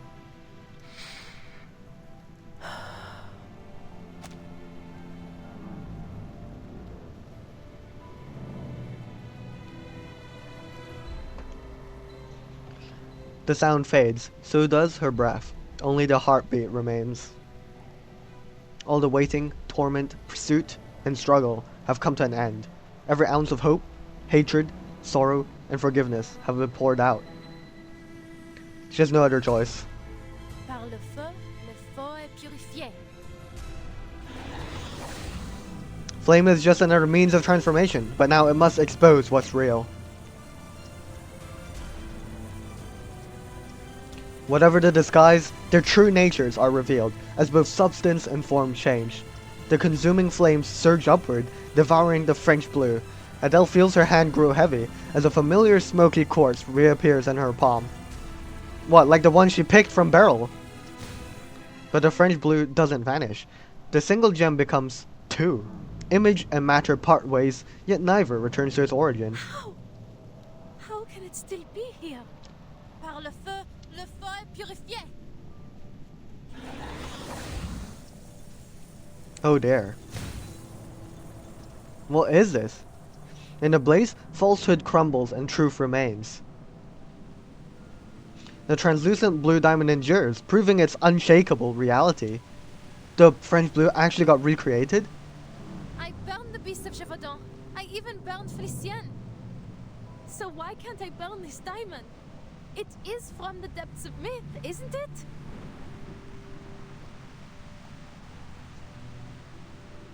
Surely it can't survive your fire. It isn't possible. It's only a symbol. A primordial symbol, yes. That is precisely why it survives. The diviner affirms her words. The French blue is both abstract and concrete. An iconic symbol held deep in the collective imagination of our society. No matter how many imitations or counterfeits may exist, none will ever take its place. It is eternally transcendent, unconditionally pure. Its existence can never truly be destroyed. Well, that's terrible. You have done all you can, Adele. Bravo. What? So what, now we're just gonna let Perry collapse here? Adele listens, confused. She's changed nothing, and yet she's praised. Perry continues to descend, the twin Eiffel Towers crossing at their tips. Like a ladder folding away, heaven and earth draw closer. Bro, throughout heaven and earth, bro. That's literally what's happening right now. Celia and Felicienne grew transparent, stripped away by the wind. But I failed to destroy the Celia and Felicien are... Adele can't go on, but she sees Beryl's smile. The same smile she gave her long ago in that divination salon. The version of her that in that moment, smiling now. Countless streams converge and intertwine here in this moment. An unstoppable downpour is coming. The storm. And in it, you are a remarkably stalwart droplet. Your struggle has at last reached its conclusion. The rain. It is about to fall. No, no, the storm's falling. Guys, the storm is here. We tried our best, and in the end, the storm wins. The storm just wins at the end. Well, that's just unfortunate. We tried our best, and GG's, we couldn't do it. Kind of cool though, cause I guess at the same time these guys are oh, new day reward. But at the same time these guys are doing Syndrome of Silence, specifically with Coppelia. That's her name, right? Coppelia. Yeah. So these are kind of simultaneous. That's cool. Let's go back in though, cause we're not done. We have something to look at. Did I miss it? Where's it gone? Oh, that's not it. Ah, here. What a cruel storm. So far, the story has followed along a classic direction. Broom walks the hero's journey. Not anymore. But just as it seemed that it might end with triumph, down came the storm. This is the 5th joke fate has played on me. Oh wait, so this tells us what time this is, no? So this is the 5th storm then, surely. Wait, so is this... Wait, so is this... When was the 6th storm? Was that 1966, where we met Regulus? I could be... No, I don't know. I'm not gonna pretend to remember the exact timeline. Well, I have no love for the storm either. I must be honest with you. There is something in it that I like. As dreadful as it may be to stand before a future I cannot foresee, I feel something else. Perhaps you might call it hope for someone born with my abilities. There is a strange beauty in moments like these. To know how it feels to know nothing. Are you hoping that the storm will break fate's course? Yes. Though I understand, it may come at a great price. Perhaps that is why the Vigile Bureau and the Foundation have kept such a keen eye on me. Perhaps they think me one of those storm advocates. But why would I advocate for it? I have never asked for it. All I have done is try to understand it. Alright. Let's press on to part 18. Yeah, the storm has fallen. Can't say that's awesome because it just isn't awesome. Oh yeah, I still have to farm materials for Beryl's thing. Wait, when is Broom's banner? I might pull Broom. No, I can't. No, I can't. I've got no pulls. 14 pulls. No. I've got 20 pulls total. You know what? Whatever, bro. Let's just pull Broom, bro. Sorry, Marcia, but Broom is also pretty cool. Where was I? Oh, yes, sorry. I keep getting distracted. Part 18. Rain. It's raining. No. Devastation. This is so bad. The storm is coming. Without hesitation, Adele rushes to Celia, trying to steady her friend. Celia weakly shakes her head, stopping her.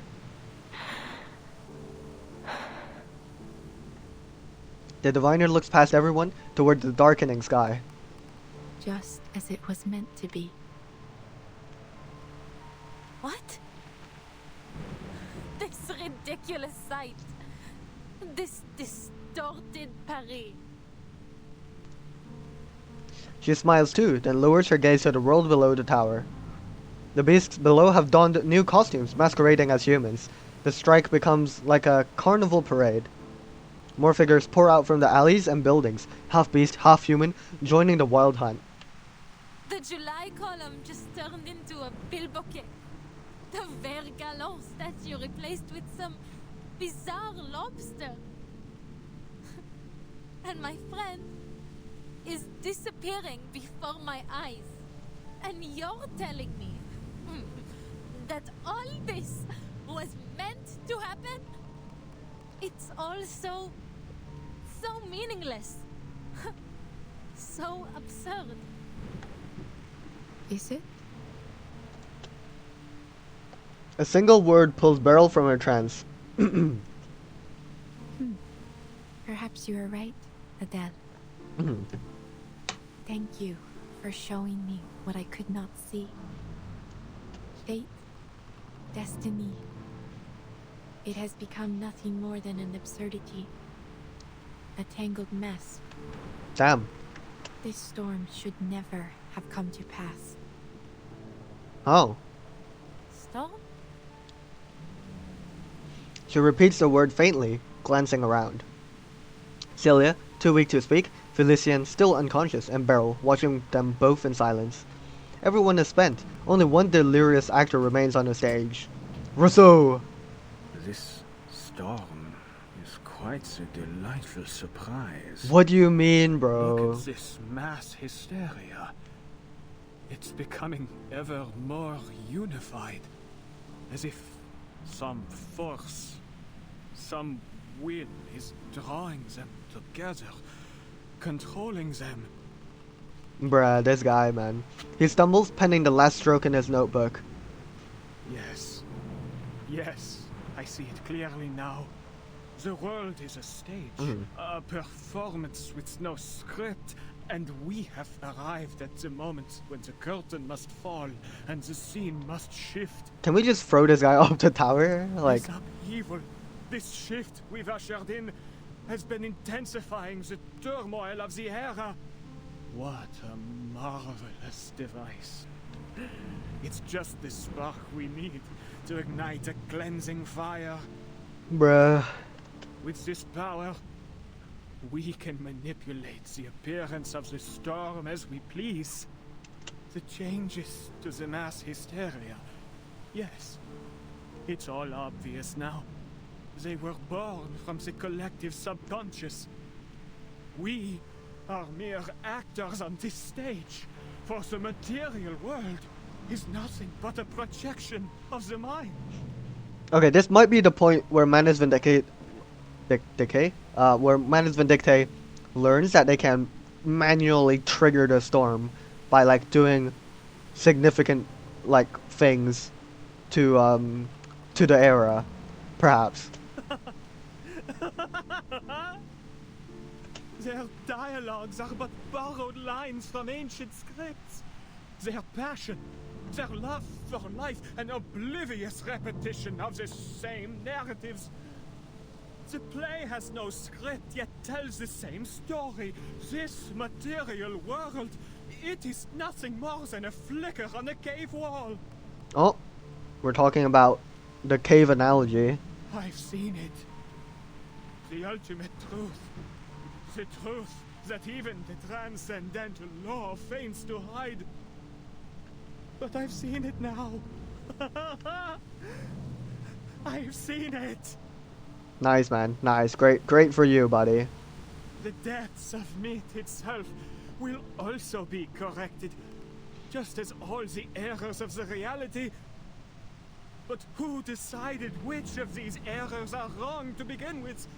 Or perhaps what is right is essentially an endlessly repeated chain of errors.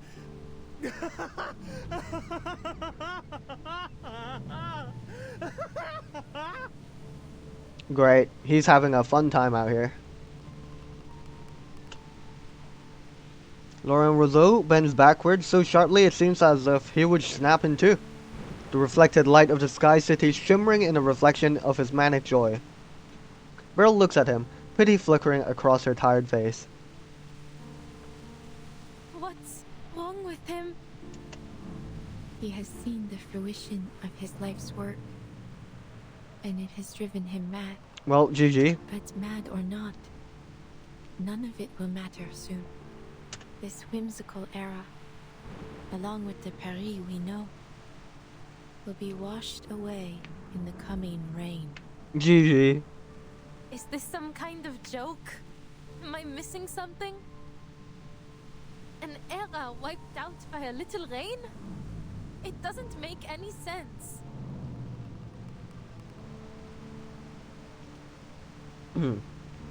Does Celia know? No, oh dear. Celia! She just collapsed.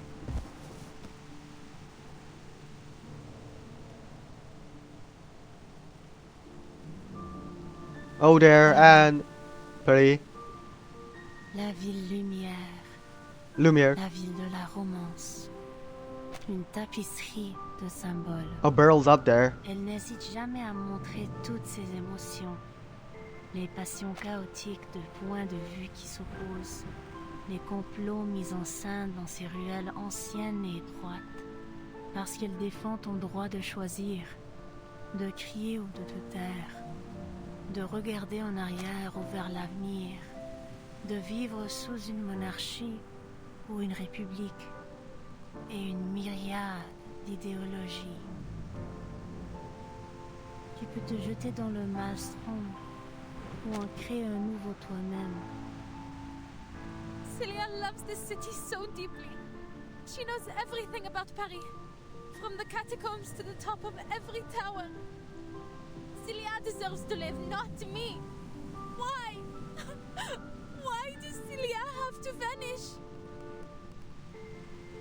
Nous nous tenons dans un vaste jardin où les sentiers s'entrecroisent à l'infini, accueillant des bifurcations sans fin, des choix sans fin. Hernani, Notre-Dame, les montgolfières qui flottent au-dessus du palais Saint-Pierre. Ces philosophies trouvent leur forme, circulant de lèvre en lèvre, de cœur en cœur, à travers tous ses habitants. Considérer le destin et la vie avec élégance et légèreté. Voilà le véritable esprit de Paris, là où les rêves et les imaginaires ne s'effacent jamais. Il t'accompagne à travers tous les temps et toutes les époques, comme un festin qui voyage. Immortel, indestructible. Oh dear.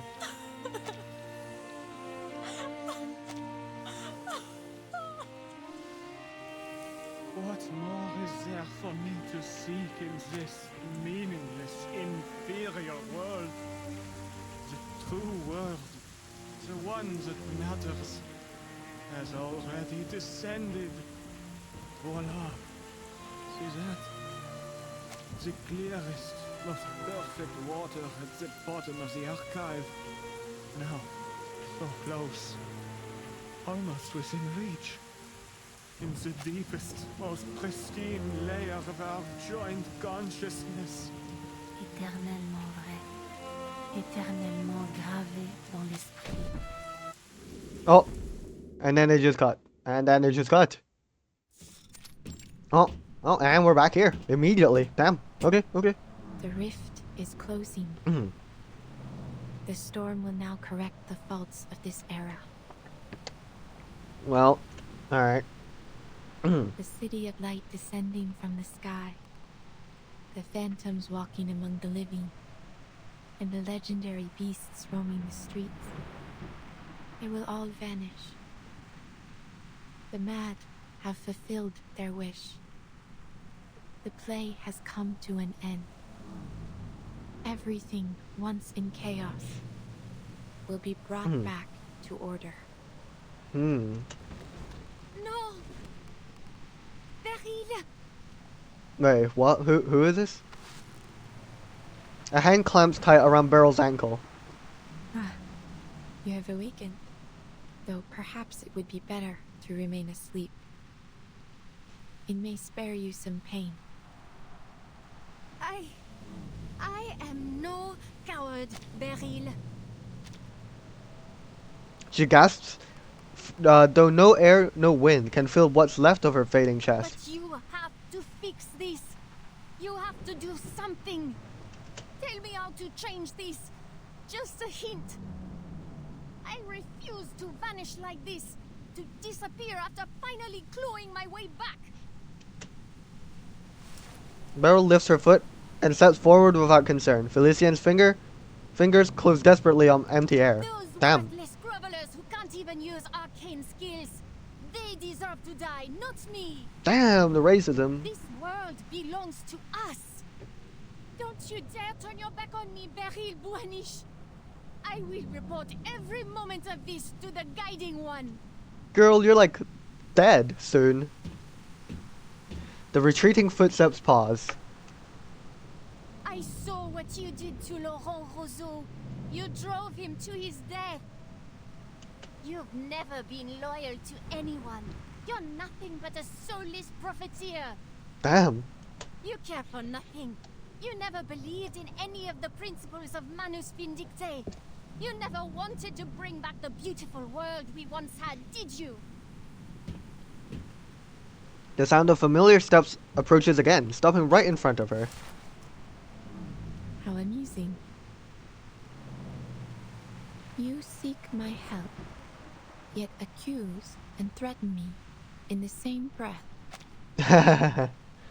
Do you think you speak to me from a position of strength? What would you do if our positions were reversed, dear Felicienne? Reversed. Beryl looks down at Felicienne as if examining a rare creature writhing in a deadly trap. There is nothing more to say. It has been a pleasure, Madame. Before Beryl can move, Felicienne trembles out a faint broken sentence.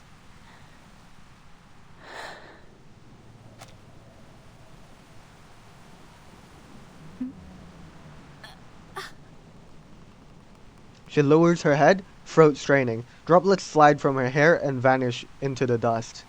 Please help me, Beryl. I don't want to die. Well, that's too bad, Felicienne. Très bien. No, Beryl, don't help her. Aw, man. Beryl nods, straightens, and asks her final question. But this time, her translucent gaze settles on Adele. What do you think, Adele?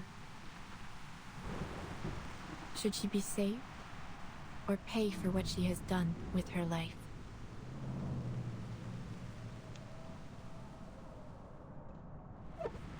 Oh, damn. Next part, okay. Okay, yeah, I'm interested to see how Adele feels about this. I mean, obviously, I would just let Felicienne just lie there, okay? I'm just saying. Her nefarious wrongdoings. Bad things that Felicienne has done, so, just saying. Alright, here we are, the hero's journey. This is where it comes to a close, I guess. Let's see. Sounds like you're just trying to pass the burden on to me. Whether she lives or dies, the weight ends up on my shoulders, doesn't it? The question is more direct than expected. Beryl thinks over the words, then nods again. In many ways, you two are alike. Neither of you can stand by as fate attempts to pull you down its path. You fight. It is no wonder that she could reach into the depths of your mind. Now, her very existence is in your hands. You will not have another chance like this. She reaches out her hand. Your friend and the original Felicienne perished in the same way. It is likely, then, that she has returned to the depths of myth.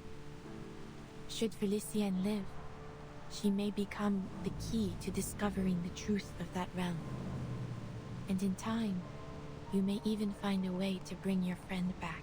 Damn. Yet, should she die, you will have taken a fitting revenge. and her torment of your body will end at last. Swear it then. Swear that every word you just said is true. Surely it's guesswork, though. Surely she can't swear on it. One pair of earnest eyes meets another, calm and unflinching.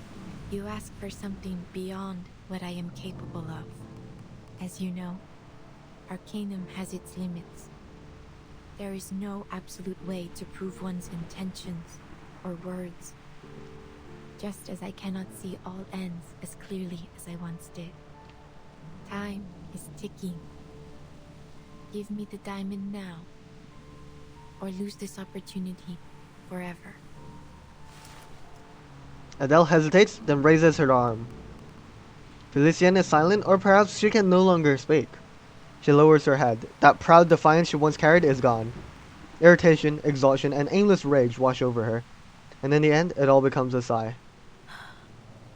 Take it. Damn. We're saving Felicienne. Her resentment is still there, but somehow looking at her broken and pathetic, it awakens some pity in her. Save her. Damn. The diamond drops into Beryl's palm. Merci beaucoup. Merci beaucoup. You have led me to the answer. I will respond with the sincerity it deserves. Is she gonna, like, preserve Felicienne with the, pendulum? Fates have converged. Felicienne, your journey through the spiritual realm has reached its end. But you still have a place in the crown of the material world.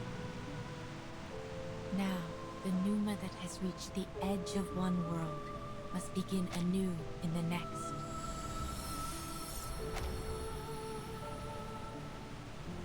She's crying.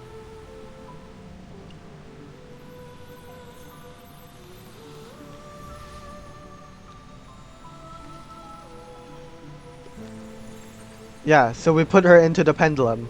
She's gonna be in that realm now, I guess. Take this, Adele. An accolade for your adventure. Damn.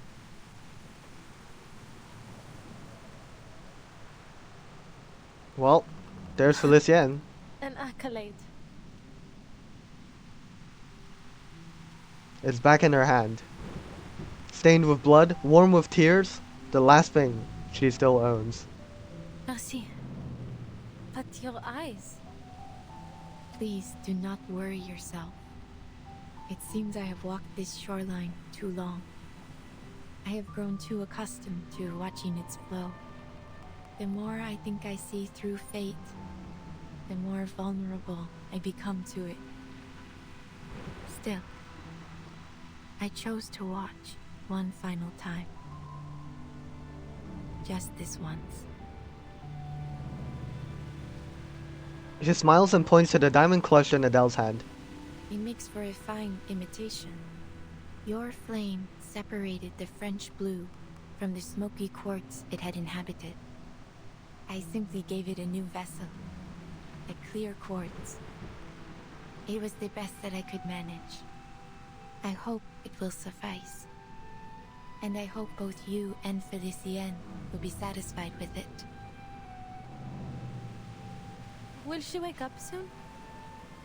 And when that happens, will I still see her image in my hallucinations like before?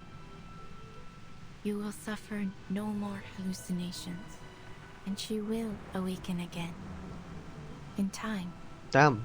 Yet you will be the sole master of your body. She is but a soul quietly bound to it. So long as neither of you strays too far from the other, her soul should remain whole. Damn. Its edges cut into her fingers. She feels the vein in her fingertips tighten, pulling at her heart. Everything unfolds as foretold. Even the French blue fulfills its destined curse, entangling its bearer like a shadow. The rain is about to fall. We must go. By dawn tomorrow, this world will be washed clean. I must admit, I enjoyed this ending of yours. But whether you continue to the next chapter is up to you. But when the show ends, the audience must leave. Beryl has always obeyed that rule, and she is not about to change.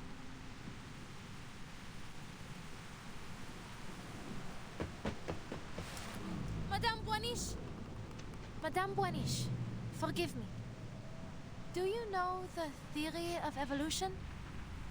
What? Humankind What evolved kind? from apes. I don't understand the science, but in short, we all came from monkeys. Okay. But then, where did that monkey come from? Are we all just a copy of some ancient thing? And if we keep tracing back, how did life even begin on Earth? Can we ever find that original spark of life? Is it even possible? What I'm trying to say is, things rarely have a single clear cause. The birth of life is complex. It can be influenced by all kinds of factors. Maybe that applies to fate as well. So, whatever happens, I don't intend for my story to end anytime soon. Amazing. Friends, home, curses, prophecies, everything she's ever hoped for or fought to achieve means nothing against the rain.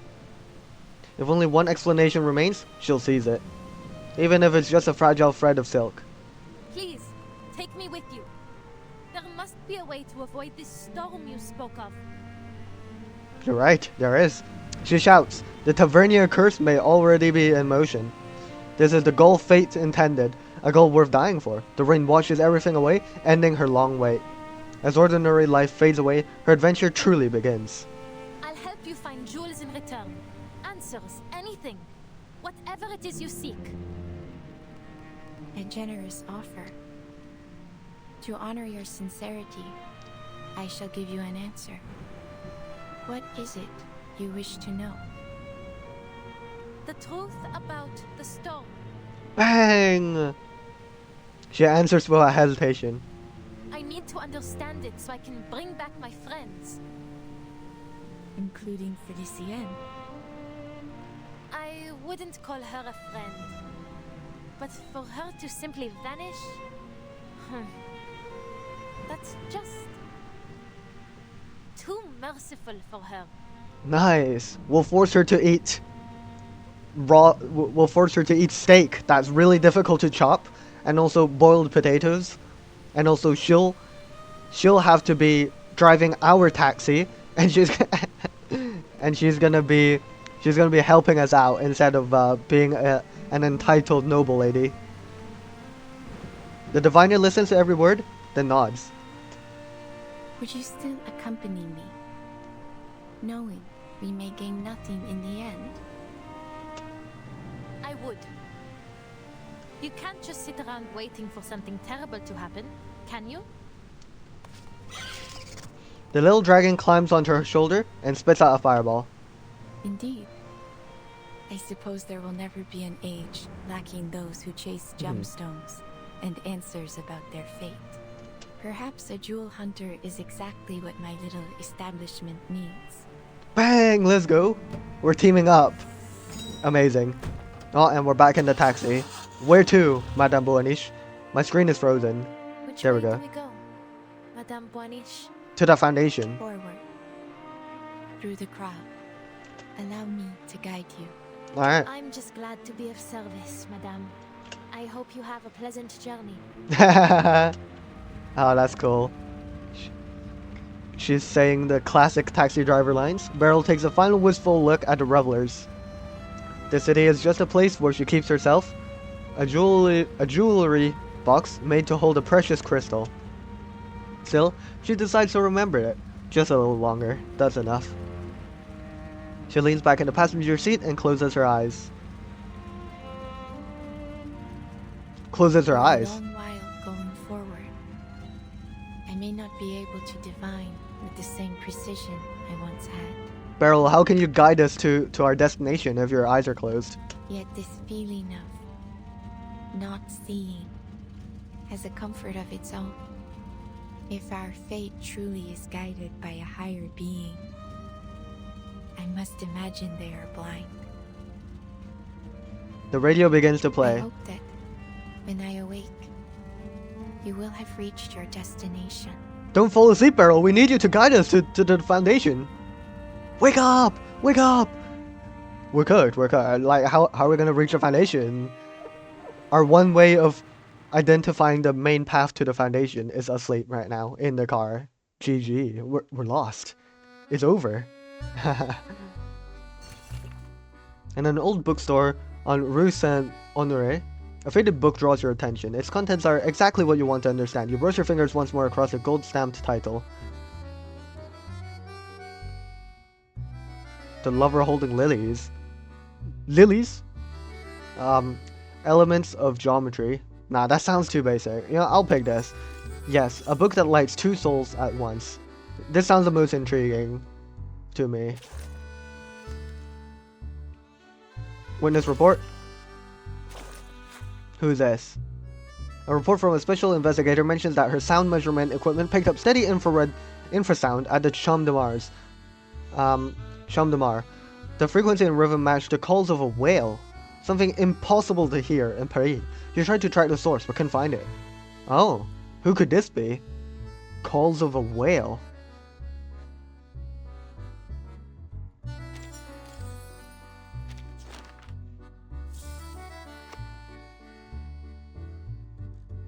Wait, is this a little girl? I don't know. It was then that I decided to help Broom one last time. There was risk in my choice. I could not see what the consequences would be. Still, I succeeded, and the rewards were most generous. Many suspected that I had planned it from the start. A common accusation made of diviners, of course. I really want to pick this. You chose to let the... You know, I'm gonna pick it. Do you think I did not punish her enough? She lives, true, but sealed inside a false diamond. I doubt that was the life she had intended. I guess. Besides, Broom has the right to decide her fate. It was not my place to choose whether she lives or dies. If there is anything to take away from Broom's story, I would suggest this. Sometimes, good can come from being blind to fate's path. How exciting it must be to arrive in this world knowing nothing, and after a long, beautiful journey, realize just how much there is still to discover. Yeah. Well, let's press on with the final part, I believe. Part 20, in Ordinary Times. Seems like... Oh, wait, this might be the Vigils, yeah, the Vigils Bureau, 2 years later? Or, actually, was it 2 years later? Actually, I'm not sure if this actual interrogation was 2 years later. But, well, Broom is here, that's what matters. Oh, she's not hiding her face anymore. So, let me get this straight. The fifth storm was brought forth by Manus Vindicte, and you witnessed the process firsthand. That is what happened. Based on your testimony, Miss Beryl Bauniche wasn't an accomplice of the Manus, and she even saved your life. Yep. Yes. The mist clears from the black mirror, revealing the witness beneath. It was never a lie. And after that, what happened? I followed Madame Boaniche's advice and made it to a shelter that could resist the storm. Amazing. The rain got heavier and heavier along the way, but thankfully we made it there just in time. Spectacular. It's such a shame my little cab didn't have room for anyone else. I know that there's still a Paris out there, but it's no longer my Paris. Everything I loved there was washed away in the rain. Just as the prophecy said. The storyteller caps her story with a bitter laugh, leaving the room quiet. And the rest, you already know. Thanks to Madame Boaniche, I wasn't left on the streets alone. The neighborhoods I knew, the people I once recognized, they've all changed. But at least I have my car. Amazing! We still have our car. In any Let's case, go. I still prefer driving the streets to staying in some cozy room. Madame Boaniche's work keeps her on the move, so I've been helping her since then. Spectacular. We even went to Delhi to sell her topazes. Oh, and Matilda! I met her daughter there, Matilda. Amazing. Wait, was this during Matilda's... Was this during 1.3? Wait, no. Was it 1.3 or 1.2? No, I think it was 1.3, yeah. The... What was the event called? But yeah, you know the event. She's nothing like her mother. Everything she feels is written plainly on her face. To be honest, I get along better with her. Madame Boaniche, she's changed too. She pauses. She feels more real now. More alive. That's great to hear. Nice. Their conversation continues for some time before ending, until after the sound of departing footsteps, silence returns. Alright. Is a Vigils Bureau officer going to say something It seems interesting? Miss Boaniche is in the clear, based on the witness's testimony. Black Ibis's cadet. She claims Beryl Boaniche saved her and has remained at her side for years. If there were anything suspicious going on, she would have noticed. Yeah, okay, so for years, and I guess it has been 2 years then. I wouldn't be so sure. Who is Black Ibis? A voice comes from the shadowed corner. Throughout the inquiry, his superior has kept You silent. don't trust the lie detector results? Isn't this the most advanced top of the line model? I mean, maybe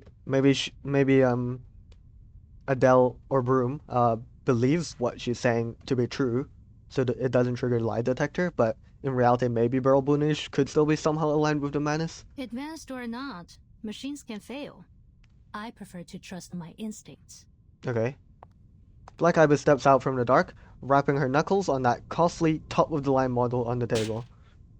And mine are telling me she's hiding something. Okay. Black Ibis looks pretty cool.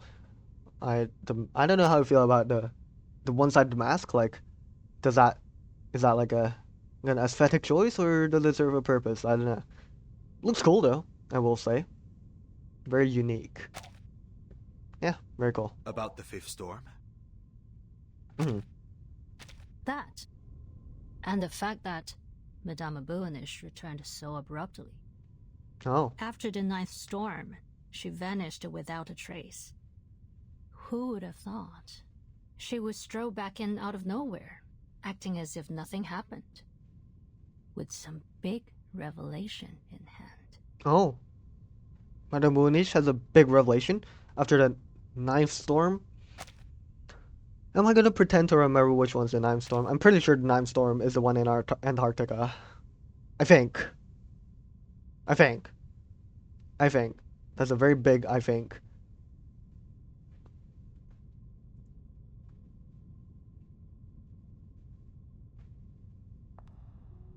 Nope, back at the Foundation.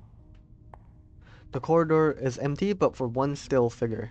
Unbelievable. One sloppy mistake after another. Voice in head. You'd have been less conspicuous if you'd just written liar all over your face. You should count yourself lucky I covered for you. Is this Felician speaking in Adele's head? Broom hadn't planned to answer, but the voice is incessant. Are you expecting a thank you from me, Felician? Don't think I don't know. You just don't want your own secrets exposed. And didn't I tell you to stop talking to me like this while we're on Foundation grounds? Who knows who might be eavesdropping on us? And For real. I told you that I can hear you perfectly well without you mouthing the words. Is that really so hard to understand? And if I slip up subconsciously? I suppose you might have forgotten what it feels like to have a mouth.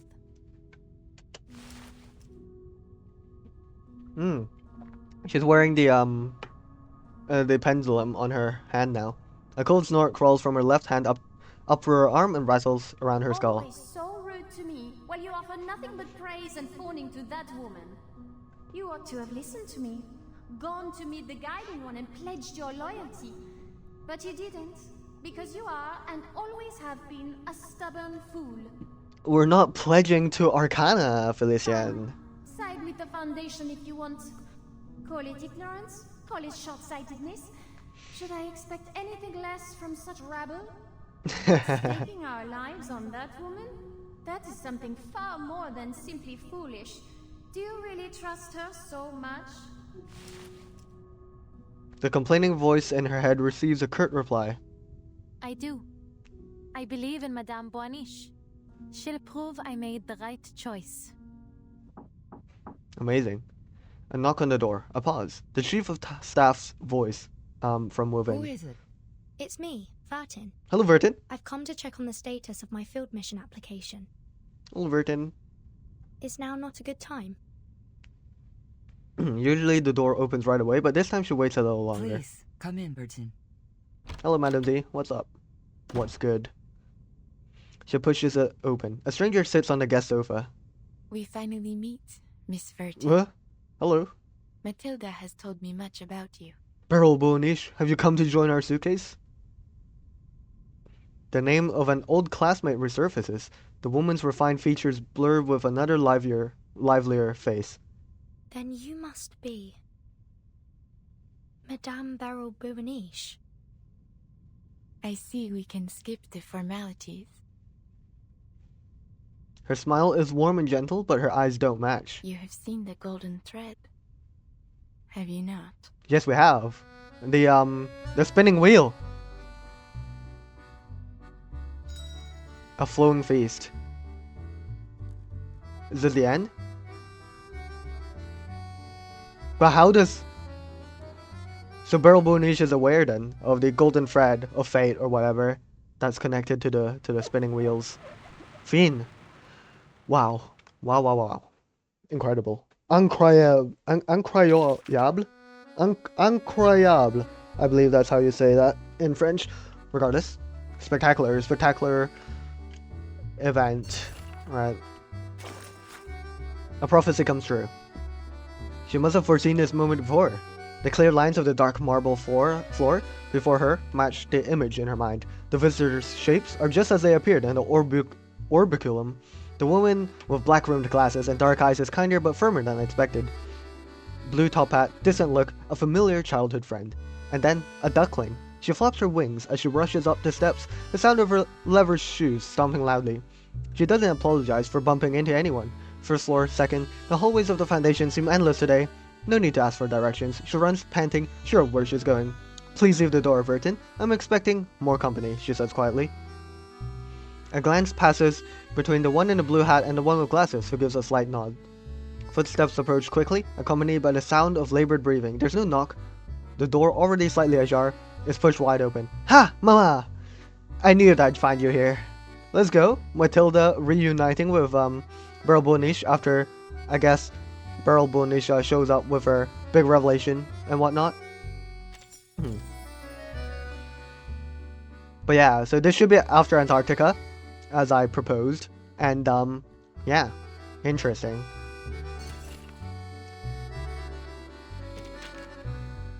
Isn't every day an interrogation comes with so much ceremony? You've got the latest in lie detector technology, and the big guy's out to see the results. Now let's confirm your statement for the third time. I'll answer truthfully. Laurent Rousseau, a member of Manus Vindictae, deceived his students, including your friend Celia. Yes. You were forced to partake in Manus Vindictae's activities. They took control of you. Yes. They dispelled my consciousness from my own body. And Beryl helped you regain control of your body and led you out of the overflowing depths of myth. Yes, she saved me. And throughout the whole incident, you never saw Beryl Boaniche acting alongside Manus Vindictae. No. And to this day, you haven't seen any evidence that Beryl Boaniche is in contact with Manus Vindictae in any capacity. None, I'm certain. Alright. So from Bruce's point of view, Beryl Boaniche is chill. But is she really? I don't know. Because I also once proposed when Matilda couldn't find Beryl Boaniche at her home that she could have been with the Manus. And I was like, oh, she must be the priestess. But, you know, she's not the priestess, but maybe she could still be related to Manus Vindictae. Hello? This is not progressing. Is that it? Okay, I think that's it. Okay, we did it. Okay. Good stuff. Great event. We went through quite a lot of content today. But yeah, very fun.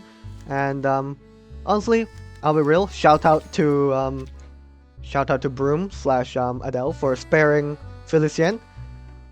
Can't say that I 100% would have done the same, but well, now we get a little friend inside our pendulum on our hand, so I don't know, maybe that could be fun. Who knows? Maybe one day we can find our way to free Celia from the depths of myth. But yeah, what an event. And Beryl Burnish, very cool. But still though, very vague. She takes a really like observer stance to most things, but you know, as Broom said, she feels more alive now, so maybe she's not as much of a spectator, but yeah, I don't know, I still feel like she could have contact with Manus Vindicte, which still makes her very suspicious. So what are you up to, Beryl Burnish? What are you up to, Du chaos naissent les questions, et dans leurs réponses nous trouvons l'ordre. Pour ceux qui ne voient pas la voie du destin, la vie n'est qu'une mer en tumulte. Mais en apprenant à la naviguer, on peut y trouver un sens. Ah, je vous en prie, entrez. Yep, I agree exactly with what Beryl Burnish just said. But yeah, you're looking suspicious, Beryl Burnish. You better not be working with Manus Vindicte. But yeah, I don't know. I wonder what they could be convening about. Oh, you know what? The fact that Beryl Burnish comes back with this revelation, maybe she somehow had contact with Manus and she learned about the spinning wheel somehow from like a Manus spy or something who witnessed Antarctica. I don't know. But yeah, very interesting. But yeah, thank you all very much for watching, and I'll see you guys next time. Bye bye.